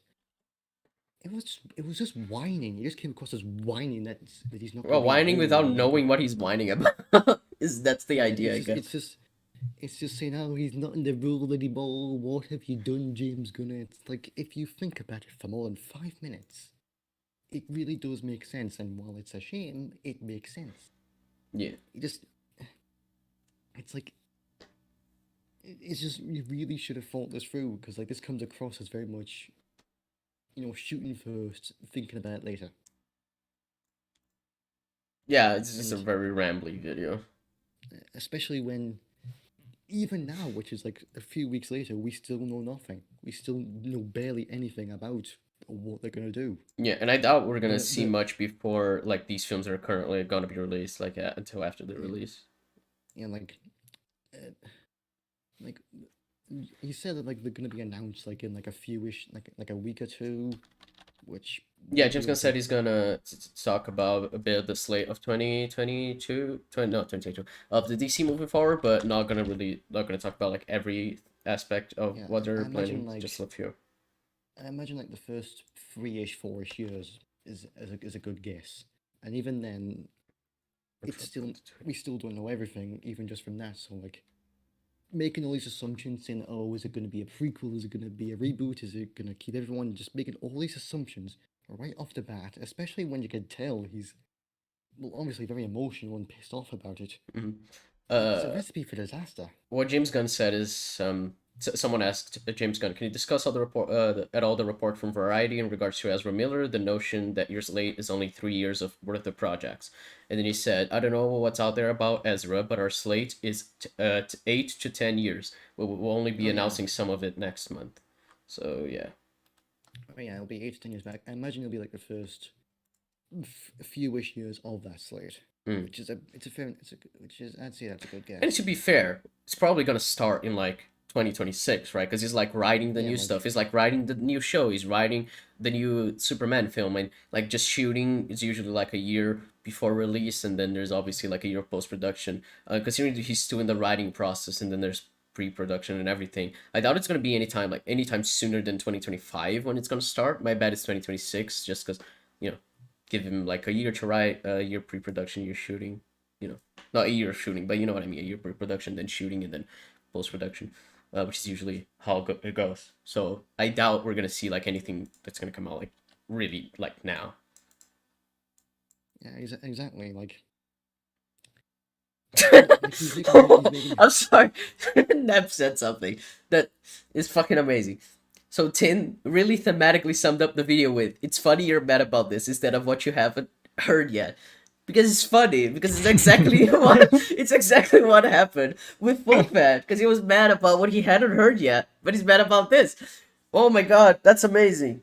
Tin, well done. You predicted the video. Yeah, you did it. You summarized the video without even trying. You were dumb when you were saying it to me, but you were smart in retrospect. Yeah, like, exactly, like, it's like the thing, like, none of this is gonna happen for a good few years, like, I'll probably be, like, 23 by the time any of this happens, like, it's gonna be a while away. Yeah. Like, at least until all the DCU stuff is done and dusted.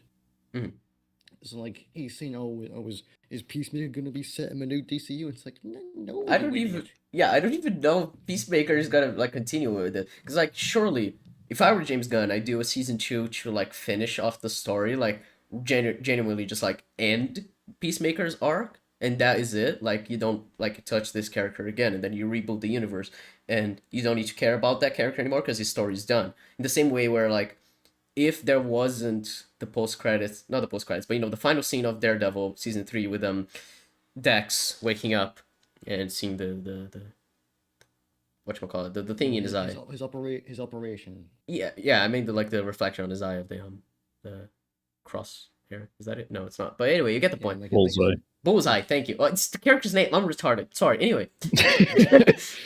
Anyway, without that scene, you could feasibly just like finish the Daredevil as a show and not really like touch on it anymore because the story's like, it's done. Like the arc of the main character is like finished. You don't need to continue it. Obviously, continue it is like something like everyone wanted. But like that character is done. You don't have to care about it anymore. If you reboot the universe, it's not really like you're not losing any like potential because you've already achieved the potential. Basically, it's the kind of same thing. I think. Okay, you finish off Peacemaker's story. Whatever you want to do with the Suicide Squad, you can do in Peacemaker, I guess. Like with the characters, from that film that you want to have in the show, I guess, to continue their stories. But you don't like carry that over into the new universe. You actually do like a full on reboot. Yeah, exactly. Like, I imagine he's gonna like finish off anything. Yeah, he has to. Like he still has like at least one leg in the old DCU, so he can still, pull some strings, like wrap up stuff he has to, and then, start laying the foundation for the next one. Like it's a very simple, logical sort of thought. Like, of course he's gonna do that. Yeah. Which is why I don't get why Phil Fat just like he constantly talks about how like I know this universe feels in terms of universe, but he can't seem to figure out how to start it. Which is, I mean, hell, even in my notes, I laid out a simple plan for how you could start the universe. Right. And yet Phil Fat seems to be on how like, they're gonna do this, and this, and this, when all we know is they're doing a Superman movie. Yeah, and we don't even know when. And a TV show. We don't know what TV show it is. Just that James Gunn is writing it. That's all we know. It's like we know so little. I don't understand how you can like say such definitive things. Because like there are obviously the rumors and reports, but what we actually know confirmed is so little. And James Gunn has disproven so many reports so many times that we'll be like, okay, I don't really trust any time that any of these Variety or whatever is like saying, oh, there's this rumor that this is going to happen, because usually it turns out to be wrong. Yeah, exactly. Like, it's kind of the good thing of having the head of DC being so active on Twitter and knowing how comic Twitter works is that he can easily debunk anything, and basically the only really source you need is him. Yeah, because he's the ultimate source. He's literally running the show. He's literally creating the universe as we speak. So of course the only person who really knows what's going on is him. Yeah, him and so far we know maybe 3 things, and somehow Phil Fat made an 18-minute video complaining that one of them isn't happening. It's just. It is a weird video. It was good for the topic we want to talk about, but in terms of like what I actually gained from this video, I don't think he said anything. I think it was just rambling. Yeah, like we've circled around on topics every time we talk about it, and yet it's more insightful than anything he ever said. Yeah. Well, I guess that's the end. Is there anything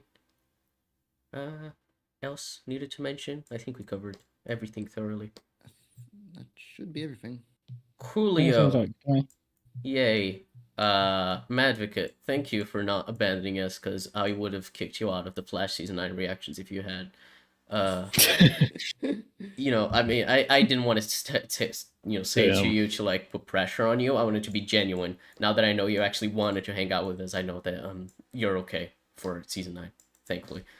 So you were gonna replace me with Lamar, weren't you? Yeah, I had my DMs with him open here on Discord. I was like, oh, just you wait a second, we'll see if you replace Madvocate. Unfortunately, his Syndrome origin story continues to be in the process before he becomes Syndrome. He's still just obsessed. But anyway, yeah. Yeah, guys, thanks for watching. Badwicket's channel is in the description because I am efficient and I added his channel into the description when he decided to stay.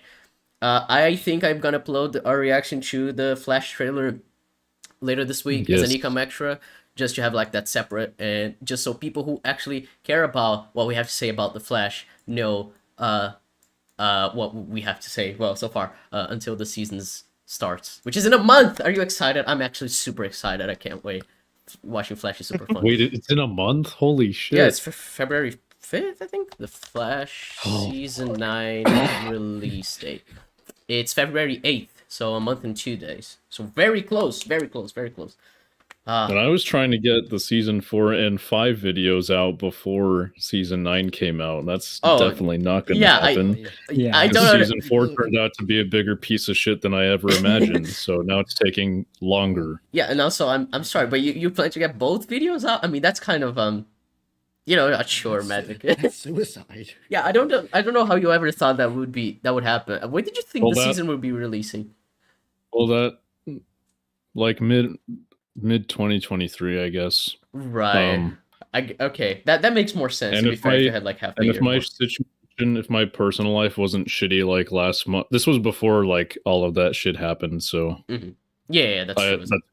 That's why I was confident that I'd be in a good state of mind to work hard. Yeah, unfortunately. But I am now. Ever since that clock hit January 1st, on midnight of this year. I think you got it. I think you got it backwards. That it hit midnight on January 1st, because I don't think clocks hit like a day. Oh well. Yeah, you know what I mean. I do. I just wanted to annoy you, but yeah. But yeah, I'm working hard now. Yeah, hell yeah. Flash season 4 video out in 2 days, definitely. Now it's a promise. Now you got to do it, Madvicket, I'm afraid. But all right. Well, thanks everyone for watching. We will catch you all. I don't know when. Probably the next thing that's gonna be released is the Doctor Who Power of the Doctor reaction that I need to edit.